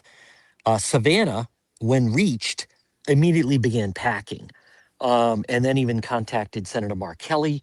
And then they had the FBI on the ground, within hours here. And then the FBI was processing the scene. My point is, I know some people don't realize it, but those actions actually tell us a lot of what we believe they encountered inside this home. Yeah, and coupled by the fact, John, that crime scene, Nanos took a lot of heat about releasing that crime scene prematurely. Yep. I think it was under pressure that he kind of walked it back and said, well, if I had it to do over, I probably wouldn't have done it. But I truly believe that homicide team and FBI knew exactly what the motive was on day one. I think they processed that house exactly the way they should have processed it, and released it. If let's go back to the 7-Eleven robbery. They've been Yep. unlivings at 7-Elevens. Well, you don't hold that 7-Eleven in evidence forever. Right. You release the building, right? So I'm going to have to give that homicide team a lot more credit than what they're getting. Number one, Yep. And number two, I think the sheriff took that crime scene back probably over public pressure. I know that there's a floor mat that's been out that they should have taken the floor mat. They should have taken the floor mat. I don't know. I mean, the floor mat appears to be part of that porch. So why didn't they take the floor mat if they didn't? So I mean, I would question that. But he released that under the guidance of the homicide team. Nanos didn't come out there and says, okay, we're done. Let's pack up. We're finished. John, the homicide team, that entire unit with crime scene investigators said, okay, we have everything that we can collect.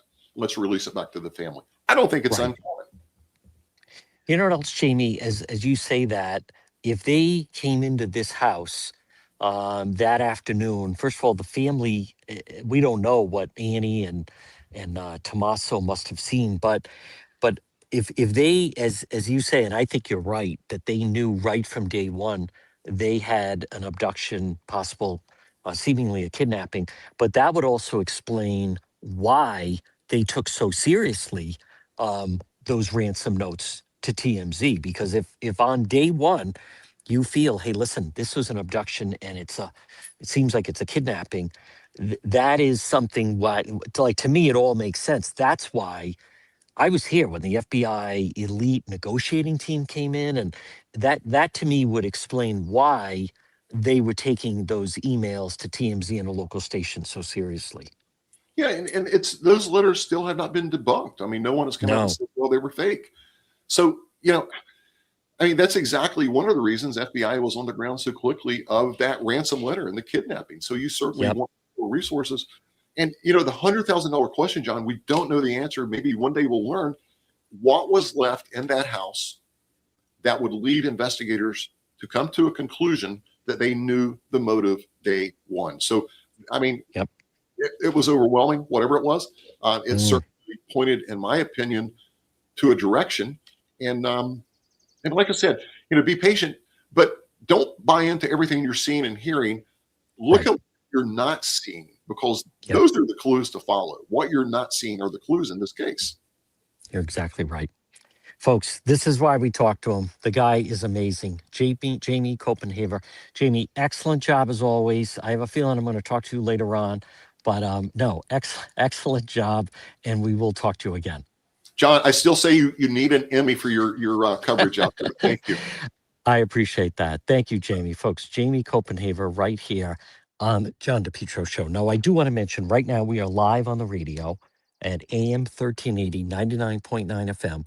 We are also live, obviously, on Facebook and on YouTube, and we're also live on X.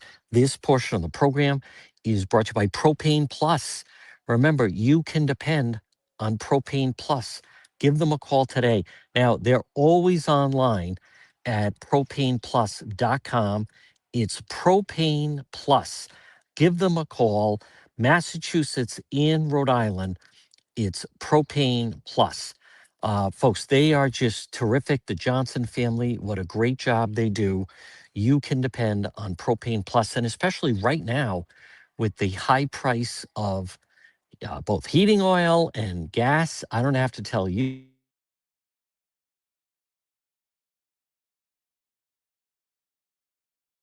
Mention propane, more people are discovering, is just a great source of energy. And on Propane Plus, 3 generations, the Johnson family, always, and what I like, always online. Someone asked me, is their website 24/7? Yes, their website is 24/7 at Propane Plus. All right, I want to play. It is day 53. It is what you're looking at, the home of Nancy Guthrie, and I think it's good for the investigation that Savannah did an interview. Savannah Guthrie did an interview with. It aired a clip of it on the Today Show. She did a sit down with her colleague Hoda, and it's going to air both tomorrow and on Friday. And I want to play some of it. This is the clip. We are in agony. It is unbearable.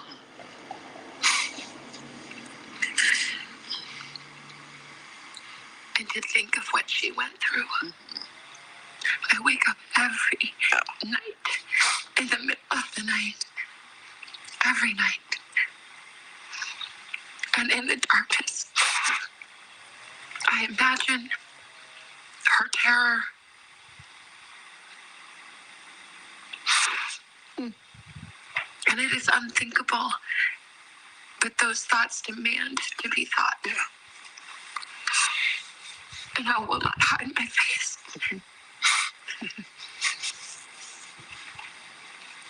That she needs to come home now. Yes. Oh, man.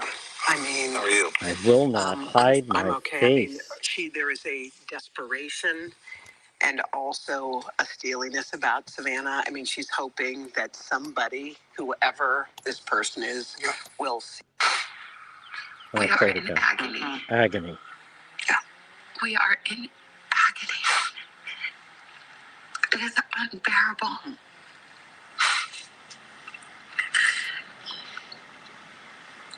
And to think of what she went through. I wake up every night, in the middle of the night. Brutal. Every night. And in the darkness, I imagine her terror. And it is unthinkable, but those thoughts demand to be thought. And I will not hide my face. Oh. Don't hide. Here I am. That she needs to come home now. Yes. Oh, man. I mean, Now, again, I want to just point out, because I do see, I see people that are still saying, I think it's Annie and I think it's Tommaso. I want to remind people that we don't know what they found inside this home that you're looking at. We don't know. But this, see, where Jamie is just so insightful is it does seem more and more of that this was a planned abduction. And what I am hearing is that they seem to think that this was, it was supposed to be a kidnapping, except with the exception that poor Nancy did not survive it. Now, initially people were saying it must be they knew her medication and stuff. I don't think so. And that's not my read on it, I should say. I don't think they did. And it's very, very possible that they did plan, we're going to kidnap her and then we're going to try to get ransom for her. But poor Nancy perished. So then, therefore, it's just abandoned ship. But Jamie is exactly right. And that's why I am going to go to Mexico on Saturday. And I also want to listen. I understand you get these people like, what are you still doing there? And blah, blah, blah. Listen, it's still unknown. It's still an unsolved case. And I know a lot of you say, bring her home, and Savannah's saying that. But admittedly, like a big part of the equation here is who did this, where are they, and then what's going to happen to them. But Jamie is exactly right. You can't ignore the amount of helicopter activity that is going on. And I'll pull up some of that info. And they're going back and forth, and then they're landing right at FBI Phoenix. So now listen, I'm not saying I'm going to solve the case by going to Mexico, but tune in on Saturday. And I'm only going Saturday because I do want to watch March Madness and this incredible run by St. John's. But I do plan on going then. So again, as I've mentioned, we are um, live on Facebook and YouTube and X. And then this portion of our program, we are live on the radio. I want to thank, oh, good, there it is. Thank you to whom am I thanking? Thank you to Debbie, who's great. Thank you to Sis Robin. Thank you very much. Thank you, Sis Robin, sending that on YouTube. I truly appreciate it. And again, it's I know everyone keeps saying bring her home. As I've said, I believe that my interpretation of that is they as Savannah had said, and in their statement, we want to be able to celebrate her life, and it just remains. It's much like family members where you have soldiers with some of the different wars missing in action. That at the end, um, the families just want them returned so they can pay their respects. That was one of the problems, by the way, in COVID, where families were not allowed to mourn together, where they wouldn't even let them do funerals. Now, this portion of our program, because we are on in Rhode Island and Massachusetts, and we have great sponsors such as Mike Rizzo and Capital Fence. Call them today. Free estimate 401 618 4407. Now, I've mentioned out here, the ground, it's very, very hard. I don't see a lot of fences per se, but what I do see is at the driveways, they have gates. And that is something that I'm going to look into once I return to the Northeast. But Capital Fence, call them today, 401 618 4407. Owner Mike Rizzo at Capital Fence, 401 618 4407. Rhode Island and Massachusetts, repair and maintenance, highest quality, installation, durable. Those automated gates, I'm not pointing fingers, but those automated gates, if they had gates on this driveway, at least you're not having a car go up into this circular driveway and then pulling away with someone. I see more and more people, especially here in Nancy's neighborhood, where there's some very long driveways and they don't have a fence around the property, but they have the gate. Capital Fence. Call and find out. It's another level of security for your home or business. 401-618-4407. I just want to also caution people. I saw someone in the chat, and I try not to react to the chat. And if you're on the radio, you get to miss out on it. But I saw someone say in the chat, Savannah said her mother always left her door open. Well, I follow this case pretty closely. And whoever put that, and I don't know who that is, and I'm not trying to, shame anyone or anything, but where show me where Savannah said that, because I have not heard that. Just because someone reads that, or if someone repeats that, um, I want to caution people on, they put stuff out that they hear and they put it as fact. Now, if that means that Ashley Banfield said it, then it should be phrased Ashley Banfield claims that Savannah said that her mother used to leave the door open and then someone said wide open. So I don't, but I also come back to, Megyn Kelly was ripping into Ashley Banfield, that Savannah was very, very upset that Ashley Banfield was the one saying that her Tommaso and Annie were suspects with this. And what I also want you just to consider, and again, people are entitled to their own opinion, but if this was an abduction and a failed kidnapping and an abduction, and it involves, people from Mexico, um, well, then, I mean, think how foolish it is for people that have been saying, I think Annie and Tommaso were involved. Where I think Savannah, she just seems to have a good way about her. She's intelligent, she's well educated. She was a great student at Georgetown Law. She took the Arizona bar. When she took it, I think she scored the highest. You have members of the FBI that are really smart. So this notion that she's being fooled, that's what I think I have a problem with, is someone that believes that Savannah's being fooled and the FBI's being fooled, but they're not being fooled. So I just question, like, who are some of these people that think, listen, when I've met a lot of these investigators, they're pretty good. They're pretty good. And both, regular local police or state police, but in FBI, they certainly have done enough investigations, and they're no fools. So I just question some individuals that think that, that they're the only one not fooled by it. Savannah's fooled, the FBI's fooled, the Pima County Sheriff, investigators, like, everybody's fooled, but not them. They know what's involved in this whole thing. Now, I also saw, I want to mention, I want to get to the part about the helicopters, but I also saw that someone was saying that's really not the MO, so to speak, for cartels. And that is true, but that doesn't necessarily mean, like, not everyone in Mexico is connected to the cartel.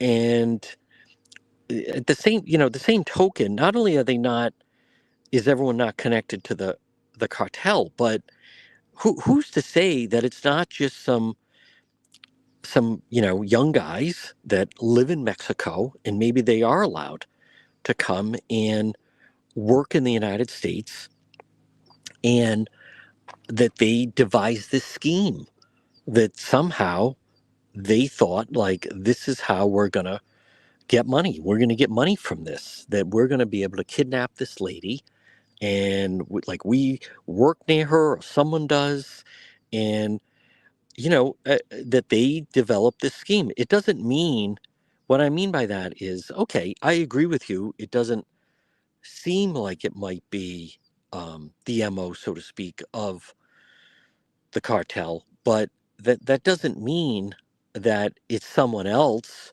who is like a cartel wannabe, who decides they're going to try to pull this off. I mean, in the Northeast, at one time, organized crime was a big factor, and they were certainly had an effect on crime. But that doesn't mean they were the only ones committing crime. So, all right. this is what I'm seeing. Flight tracker data shows identified Pima County Sheriff's Bell helicopter made 7 completed hops. This was yesterday. Multiple short trips, one run to Coolidge. Sits adjacent to Pima County. Another layer of interest. Not exactly a quiet afternoon for the chopper. You know, I mentioned I kept seeing the chopper up in the air, and more people, especially the part where then, as Jamie mentioned, that it's landing right at FBI Phoenix headquarters. That's certainly unusual. So, a lot of activity at the border, and then seemingly, um, and then not coming here, but going to the Phoenix Deer Valley Airport. Phoenix is where the main investigation has been moved to related to the FBI. So that is, as Jamie said, I think that's a really interesting development. It is a new development to watch. And I don't know, we're going to have to wait and see. Now, again, I want to just caution, I'm not saying I'm going to solve the crime by going to Mexico, but I'm this close, and it is a chance to go over the border. And I may try to at least interview some people. Do you know about the case? Do you know about, this guy in the mask? Um, as I have talked about also, and some people don't, but like you don't just start searching anywhere. And I think what Jamie said about the Pima County sheriff refusing and saying the Cajun searches, Cajun Navy searches, we don't, thanks but no thanks. I agree with Jamie that leads us to believe that police know more, that they're not just going to allow them what they think would just be like a waste of their time. Folks, I want to remind you, anyone in Rhode Island and Massachusetts, about Serve Pro of Providence. If you have a fire, call Serve Pro today, 401 941 5500. Serve Pro of Providence, 401 941 5500. If you have a fire, first of all, if you have a fire, you're going to have flood damage because then they need to put out the fire with water. Then you're going to have smoke damage from the fire. And then you're also, unfortunately, probably very good chance you're going to get mold from all the water. Serve Pro or Providence. They're available 24/7, 401 941 5500, 401 941 5500. Serve Pro of Providence. I can't believe I also have to mention this, but apparently there are some scams going up of GoFundMes.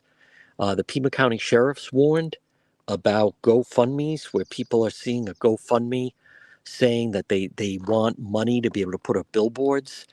From it's my understanding, it's been reported that Clear Channel Advertising or whoever, any billboards or anything like that is being paid either through the private sector or in coordination with the FBI. My point is, do not give money. If you see that somebody started a GoFundMe and someone sent it to me, hey, can you post this? They're trying to raise money to have billboards about Nancy Guthrie. And I said, I'm not, number one, I'm not sharing it. Number two, that's false. That's false. So, I mean, there is a predatory nature to this, that people then view this as their opportunity to try to cash in on it. It is true. Um, so be on the lookout for that. I think the helicopter activity, as Jamie mentioned, to the border, that's, to me, it's all about following where the police are. So, just the other day, and I know some people are like passing out local flyers. I mean, to me, I don't think the Nancy Guthrie case in this area here in Tucson, I don't think it could get much more attention than it's gotten. The reason why they were investigating so closely around here was they were trying to determine the abductors, how did they get in and out of here? And did a phone ping? Did something digital ping? Did they have footage of a vehicle? How were they able to do that? That's why then they were searching here locally. So the idea that, again, but the idea that someone would then, oh, wait a minute, I haven't seen this. Like, we all know about the case. I like what Jamie said, the helicopter activity to the border and then going back to FBI Phoenix headquarters. I think that's really interesting because just remember, and I'm going to play the sound of Savannah Guthrie again, this clip that is just so gut wrenching, and we're going to hear more about it. She's going to be, today's show. She did a big interview, sat down with Hoda. They're both crying. She's walking her through it. I think Savannah remains the she's got to, I hope she does find her voice. I like how she said she's not going to hide her face, and it is difficult, and I think some people need to go easy on the family. Some people have said, how come Annie's not speaking out, how come Cameron's not speaking out? Because they're in agony, because this is torture, this is brutal, this, they're not sleeping, they're thinking of this home that they grew up in, that you're looking at right now, the home they grew up in, the home that Nancy Guthrie was suddenly a widow, and and that someone came in here and penetrated this home and violently abducted their mother, and they're a wreck. So and like so many people, they're tough. How come Annie, like, well, has Annie ever given a speech in her life? I wonder how some of you would do if you suddenly were forced to give a speech. Um, so I come back to, I have a lot of faith in FBI. I have a lot of faith in the investigators with the case. I don't believe in these massive conspiracies. No, if Savannah Guthrie is saying she knows that her sister and brother-in-law have nothing to do with this, if the FBI and Pima County Sheriff have cleared them, I can just speak for myself. That's good enough for me. I know that some people still say, I still think, like that type of thing. That's not where it leads. Folks, this portion of the program on this day 53, as we are again outside the home of Nancy Guthrie, I see so many people around here that they really enjoy the outdoors. Because of the weather. And that's why the good weather, by the way, it's going to be warm in the Northeast. But Watson Materials, call them today, 401 885 0600. 401 885 0600. Call Watson Materials. You can request a free quote from Sean at Watson. They have the most complete selection of landscape materials in Rhode Island. And I believe that after the very difficult winter that the Northeast has gone through, I believe that more people are going to want to spend more time outside. I'll bet you're saying, I was like snowed in and I want to be outside more and I want to enjoy my yard more. And I want to, I've heard from people that just say, I'm going to spend the next 9 months outside. I'm so tired of being inside. Well, Watson Materials, they have that landscape materials that are going to be great for your home, right? Rhode Island, Massachusetts, 401 885 0600. Let me play Savannah again. I think this clip, now again, I have no idea if some people believe, oh, she's rehearsed or she's acting, or I mean, at this point, that's not my read. And I get that, well, that's my opinion. I get that, but that's certainly not my read on the We are in situation. agony. Yeah. Oh, We hold are on. in agony. Ah, It is unbearable.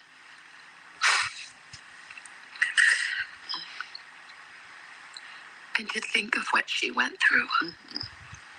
I wake up every night, in the middle of the night, every night. And in the darkness, I imagine her terror. oh,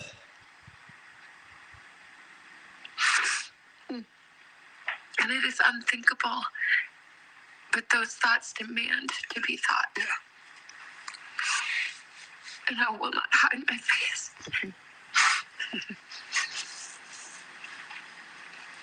That she needs to come home now. Yes.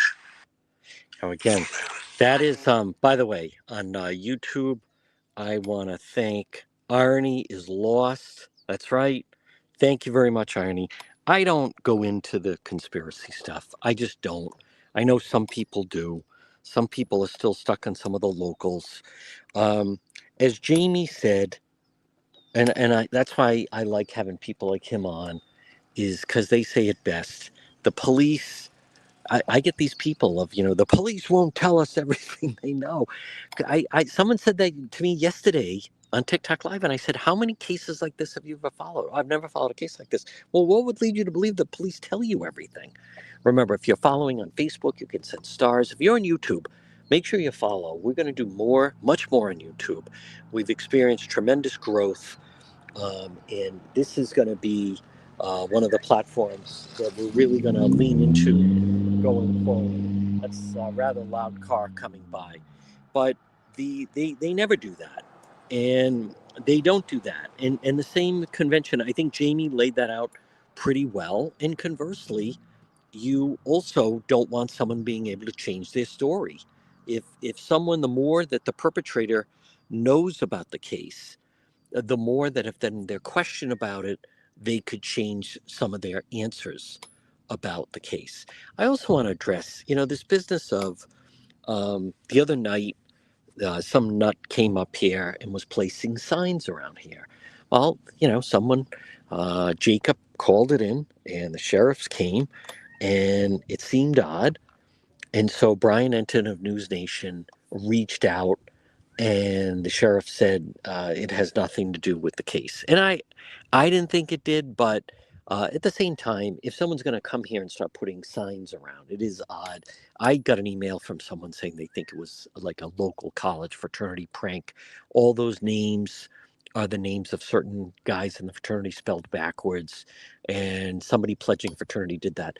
I get that, but I'm talking about if you knew the logistics of this crime, if you knew the backstory of this, which the police, as Jamie said, the sheriff said, I from day one, we developed a theory.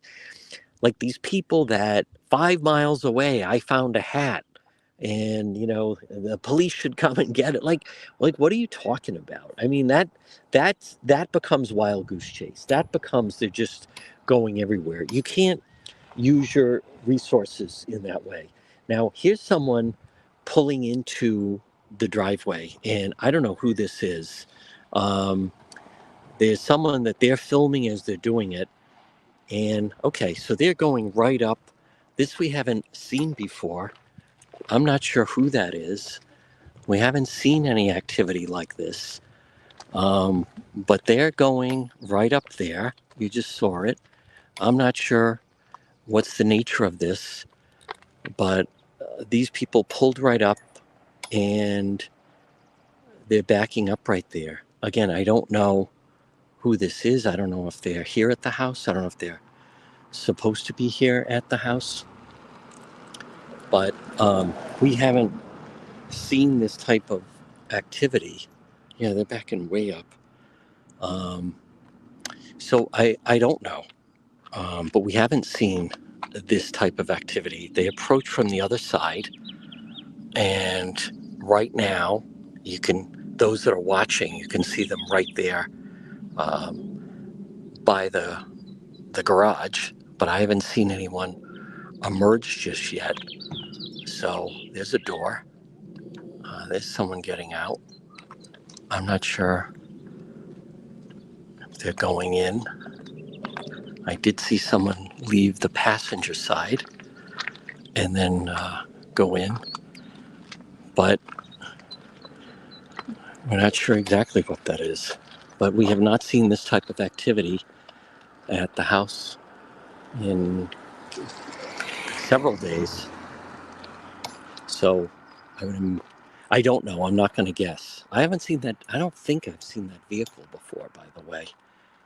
So I'm not sure who that is. We'll see if they go in through the garage. But I have not seen that particular vehicle here at the house. We have seen a couple of vehicles. We've seen I think he's like a security guy investigator. He drives a white vehicle. But this one, I am not familiar with. They just pulled up right now. So we'll see if they're going to go into the house or whether they're going to come down to the flowers or... there they are on the other side. I'm not going to guess who that is. Okay. So he's going around under the property, and I think that's the guest house, and it leads into the pool area. So I'm not sure who that is. So now, again, I don't want to be redundant here, but I would imagine that they have the right to be here. We don't know that. So see when they, maybe if they, when they come out.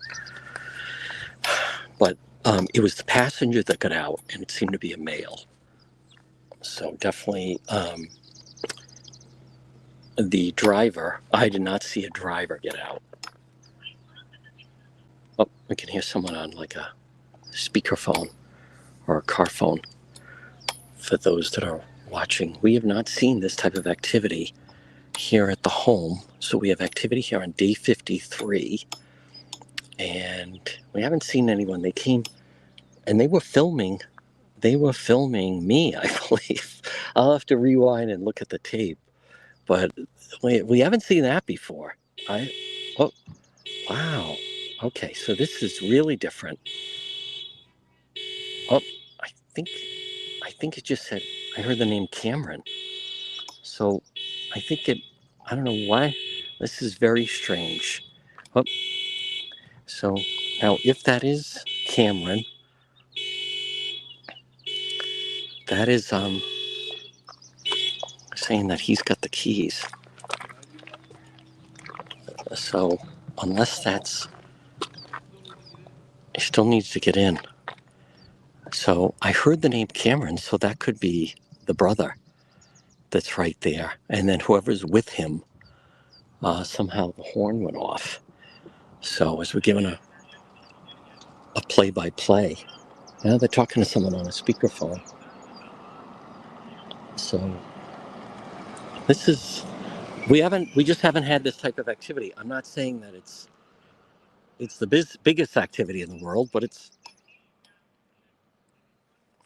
okay, so it sounds like they're trying to walk him through how to get into the house, and maybe because of the new alarm system.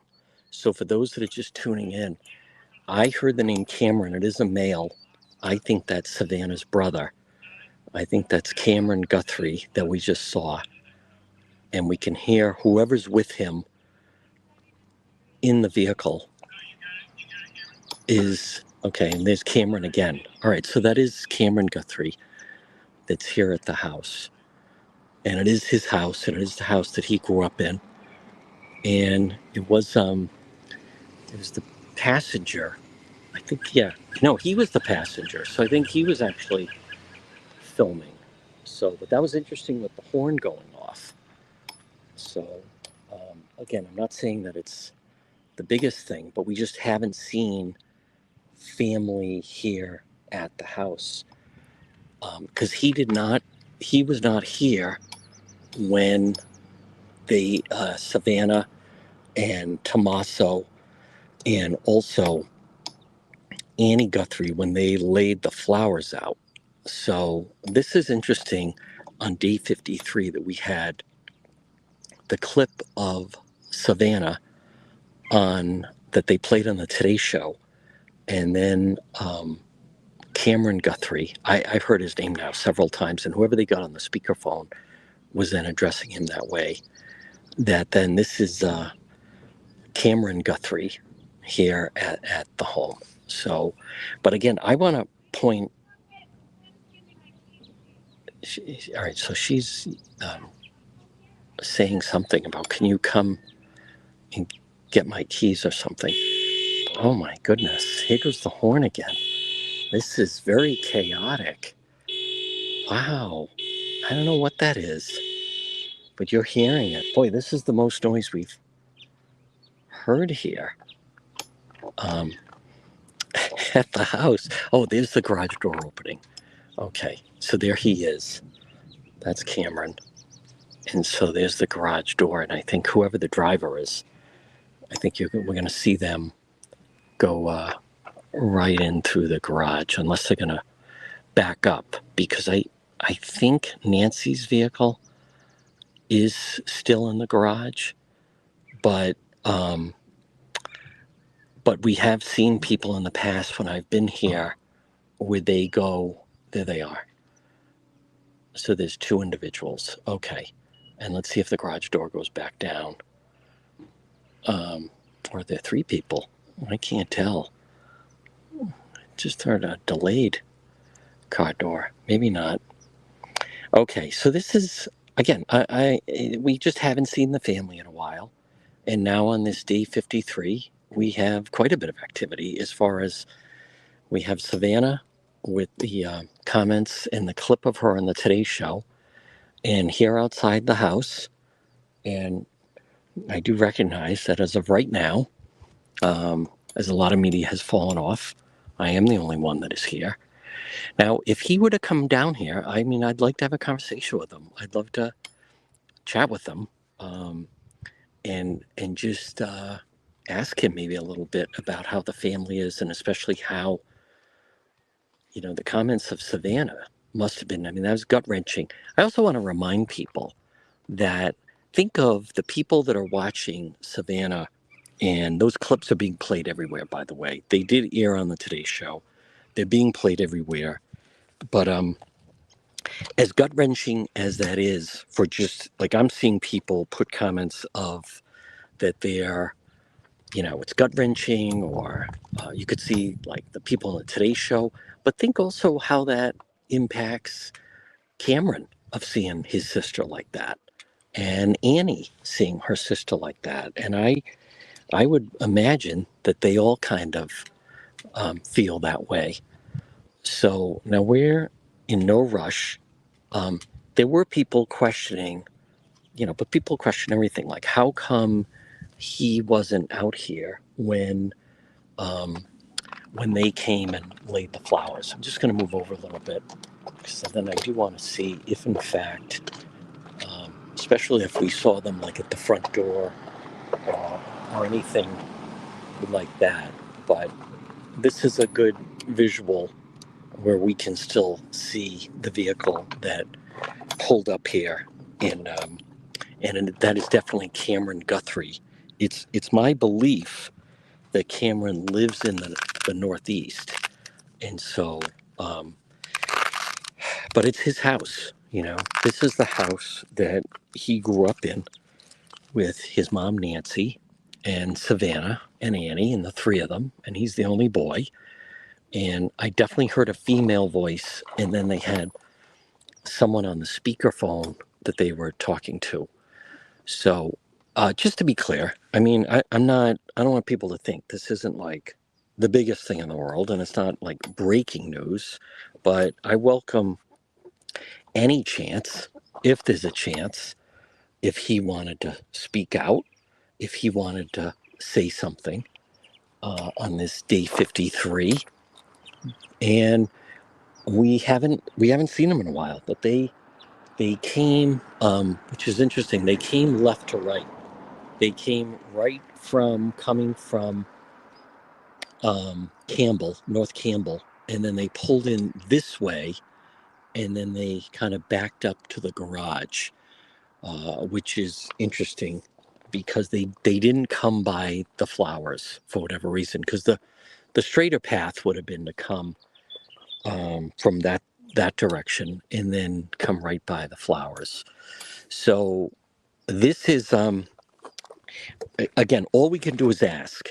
All we could do is ask. He could say, I don't want to say anything, and that's totally within his right, but it's an opportunity. If he were to come down and say, I want to mention something to everybody, certainly like to provide him a platform.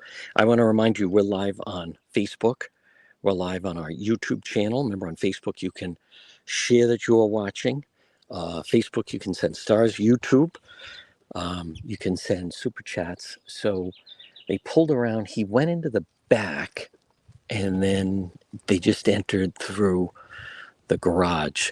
Now, just a reminder, I'm very curious to see Savannah we're going to hear more from her over the next 2 days. She sat down for an interview with her co-host colleague Hoda. And so I think that will be, we're going to get more details, and but we don't know exactly what she's going to say.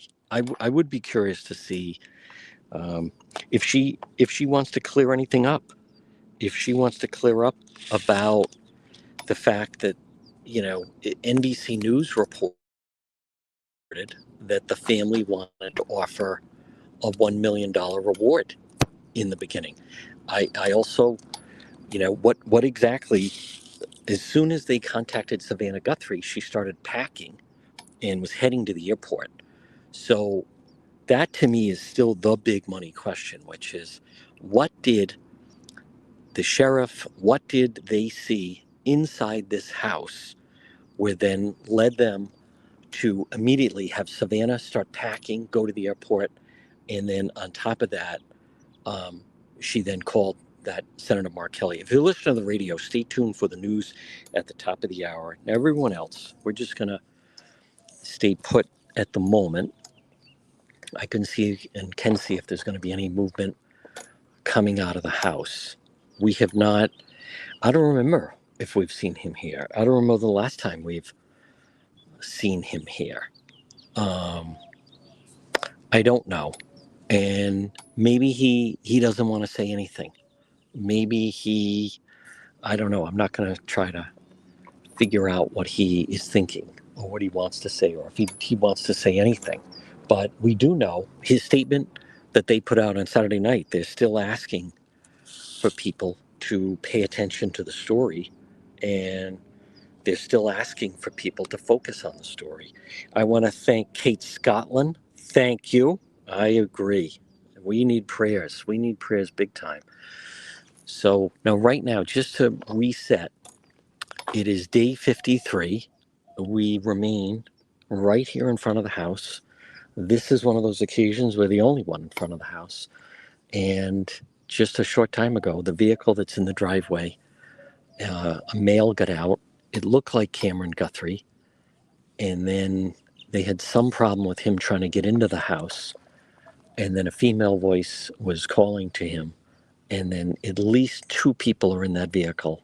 And then they went in and they're in the house right now. So what I'm going to do right now is we're just going to stay here as long as they're here and see when he comes out. Just it's an opportunity. Maybe he wants to say something. Maybe he doesn't want to say anything. But we're certainly going to stay right now and find out. It must be very odd of what they're thinking and going through. I'm also curious what some of you think or would want to ask him. I mean, I have my own idea, but sometimes then people have their own ideas of what should be asked. I just would want to know if he'd want to say anything. He did that one video.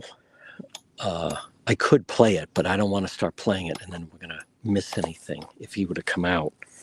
But just to be clear, I mean, it's entirely their call. But if he did want to say anything, we got a camera going live, and he certainly could weigh in with us. So I'm very open to it. If in fact he wanted to tell us anything, maybe he doesn't.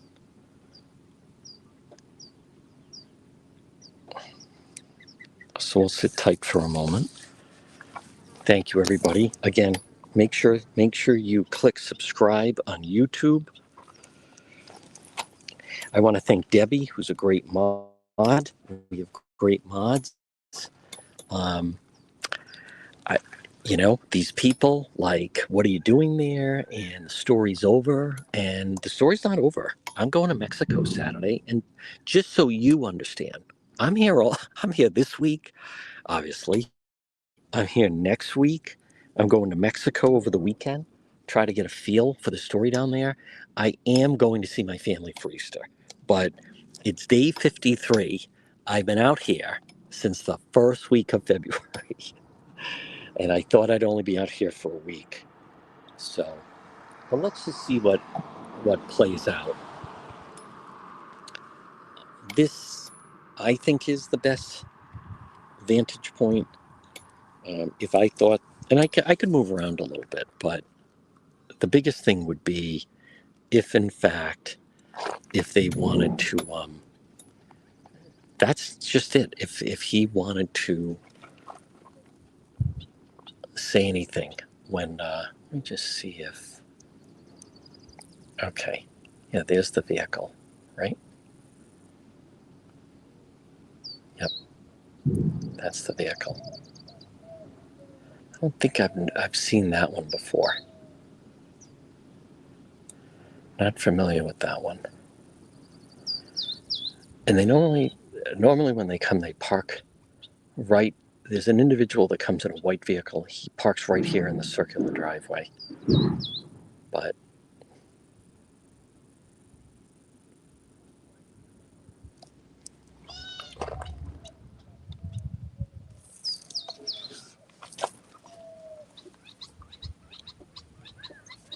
who knows? Maybe Cameron wants to talk.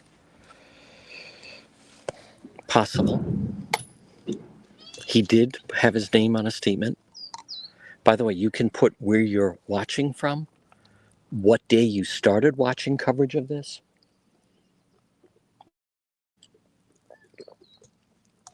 I don't discourage any theories on the case in the chat, as long as it's within reason. But you can put where you're watching from and when you started watching it. I always think that that's interesting.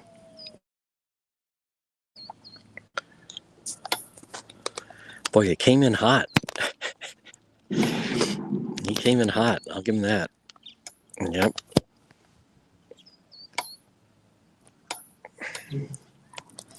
Came like peeling across. You know, and I also just want to point out to people, like, this is the house, this is the house they grew up in. This is the house that, we come home from grammar school, high school, come here during college. How many Christmases were spent here? How many Easters were spent here? And the fact that someone, like, it's so intrusive that someone went in here in the middle of the night and grabbed his mom. It's just so horrifying. I mean, Savannah, to me, that's like gut-wrenching to watch her, the pain. So there's the vehicle. It looks like the garage is still up.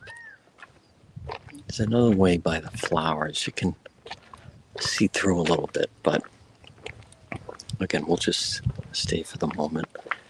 Sometimes I thought there was an angle you could,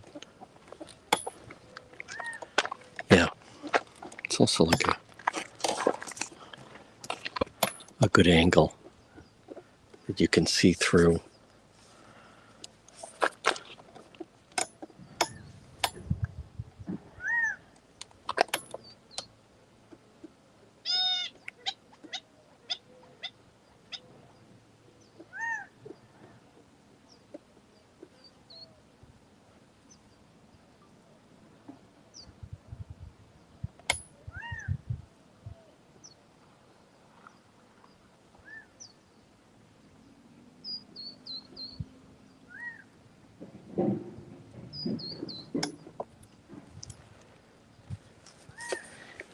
That was something with the mishap with the alarm going off, though.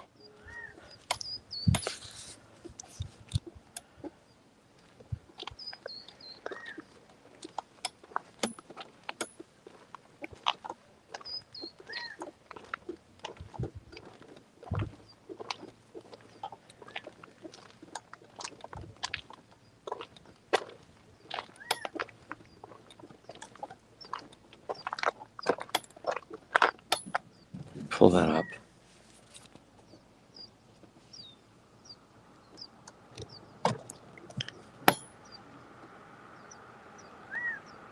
This is better.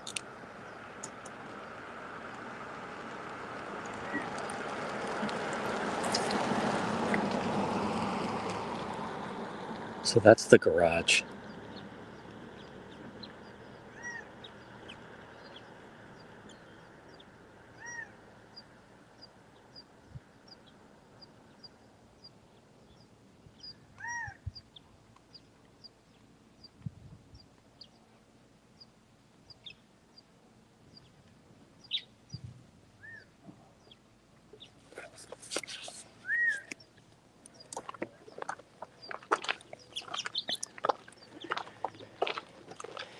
All right, now I also want to mention this is the first family member we've seen in a while.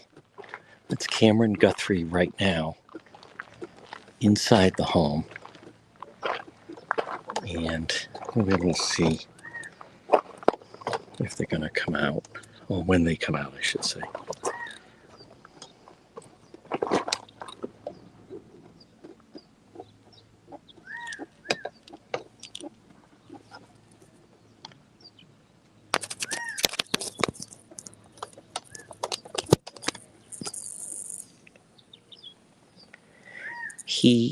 Savannah obviously did an interview. Maybe Cameron wants to do an interview. He can talk. He was pretty good in the video that he did.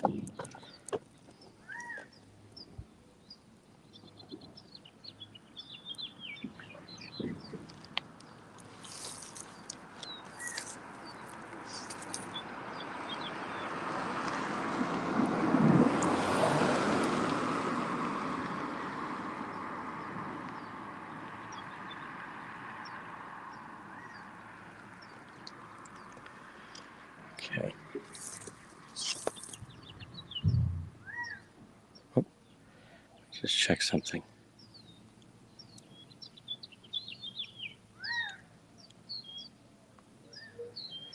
Oh, I want to thank Sharon Lee. Thank you, Sharon. Thank you to Debbie. Who else do I want to thank from YouTube? And also Kate. Okay, so Sharon I missed. I don't know why I missed it.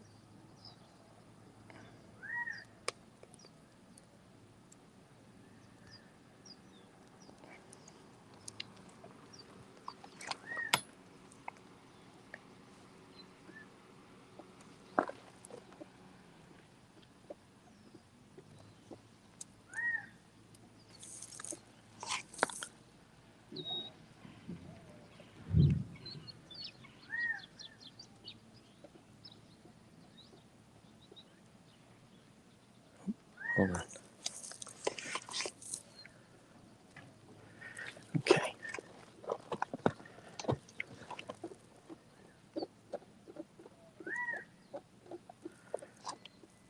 Thought I could hear some activity.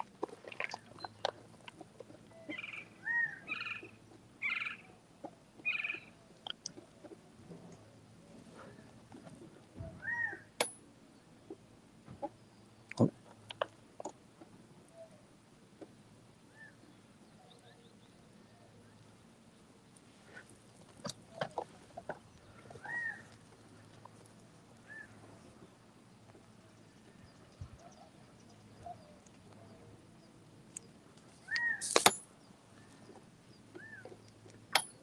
Boy, no one tells you about the flies here in the desert. All right, we're also live on TikTok.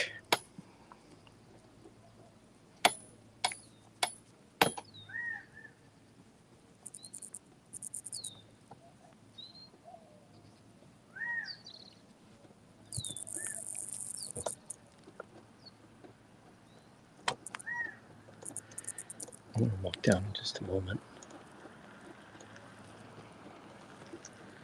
Oh, there we go.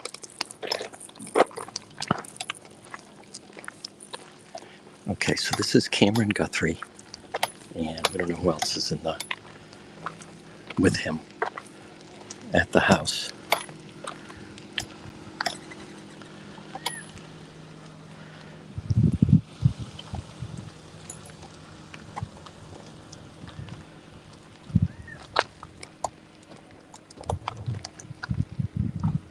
Oh, okay, there you can see.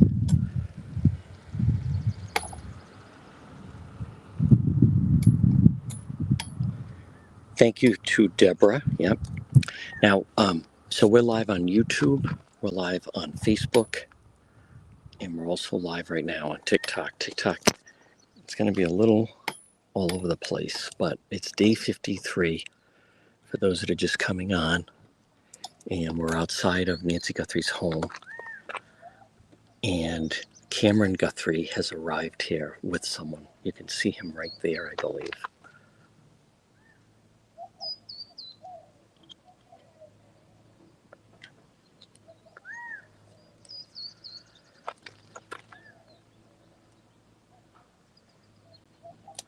And this comes on the heels of Savannah's appearance. You can see them in the garage. Savannah's, they released the statements of Savanna. She did an interview.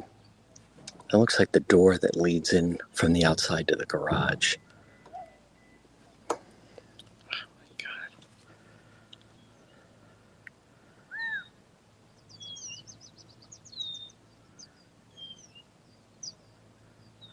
So they came in a little while ago, and then we just want to see if he wants to say anything on the way out. But they had some problems with the new alarm, I believe. And so we just want to see if he wants to say anything. Again, we are live on Facebook and YouTube. I did just quickly go live on TikTok, but just to, it's not easy trying to do the different platforms, different devices. It is day 53.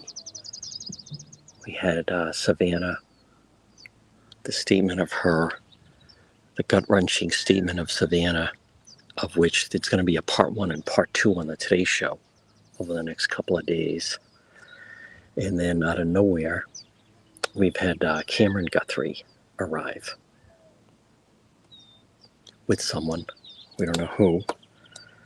And right now they're inside the garage. So I want to be very clear, just to see if he wanted to say something. Maybe he wants to say, want to thank everyone for their support, or what have you. Totally up to him. If you're right now, so if you're on TikTok, make sure you follow the page. We will be live later today. We've been doing TikTok live in the afternoon. If you're on Facebook or YouTube, make sure you follow. You can see them in the garage. There's a sliding, that looks like a sliding door through the garage. Right there. We have not, I don't recall we've had a definitive sighting of Cameron here at the house. He was also, he was not with his 2 sisters when they came and laid flowers. So it looks like, I think there's 2 people there. We could hear a female voice who was then calling his name because they had some problems with the horn, with the vehicle. And then it sounded to me like they had someone on speakerphone that was trying to walk them through the alarm system. Let me see if we can see anything from this angle. And I want to be very clear. Savannah was on the, they played the clip of her. They're going to play the interview. Oh, there they are. Tomorrow. And so maybe he wants to say something. You can hear the car doors.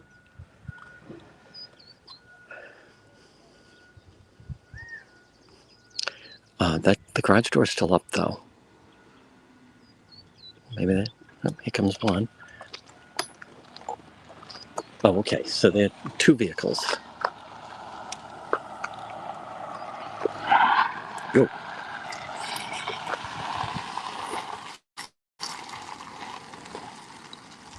That looks like Annie. That looks like Annie.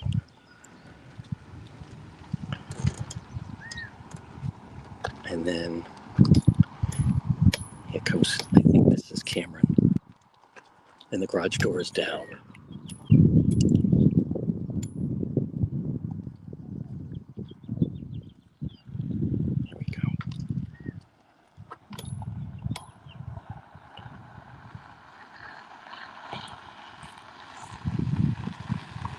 Okay. And he's filming me. Okay. And he goes that way. And the other vehicle went that way. Okay. All right. A little bit of activity. Day 53. I'll get that posted. That first vehicle did look like Annie. First vehicle, to me, it did look like Annie Guthrie. So, again, if you're watching on Facebook or YouTube, everybody on TikTok, we are going to be back later this afternoon. We've been doing TikTok live.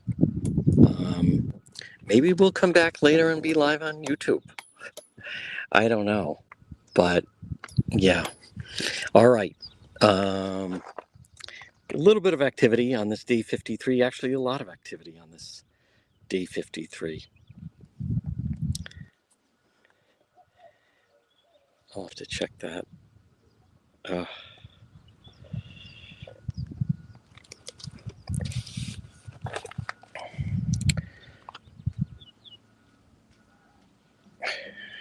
Okay. I want to thank Jamie. Thank you, everybody, for tuning in.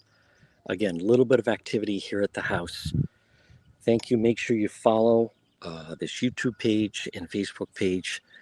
I think we just saw, it looked to me like both Annie and Cameron. So anything big breaks, we'll be back.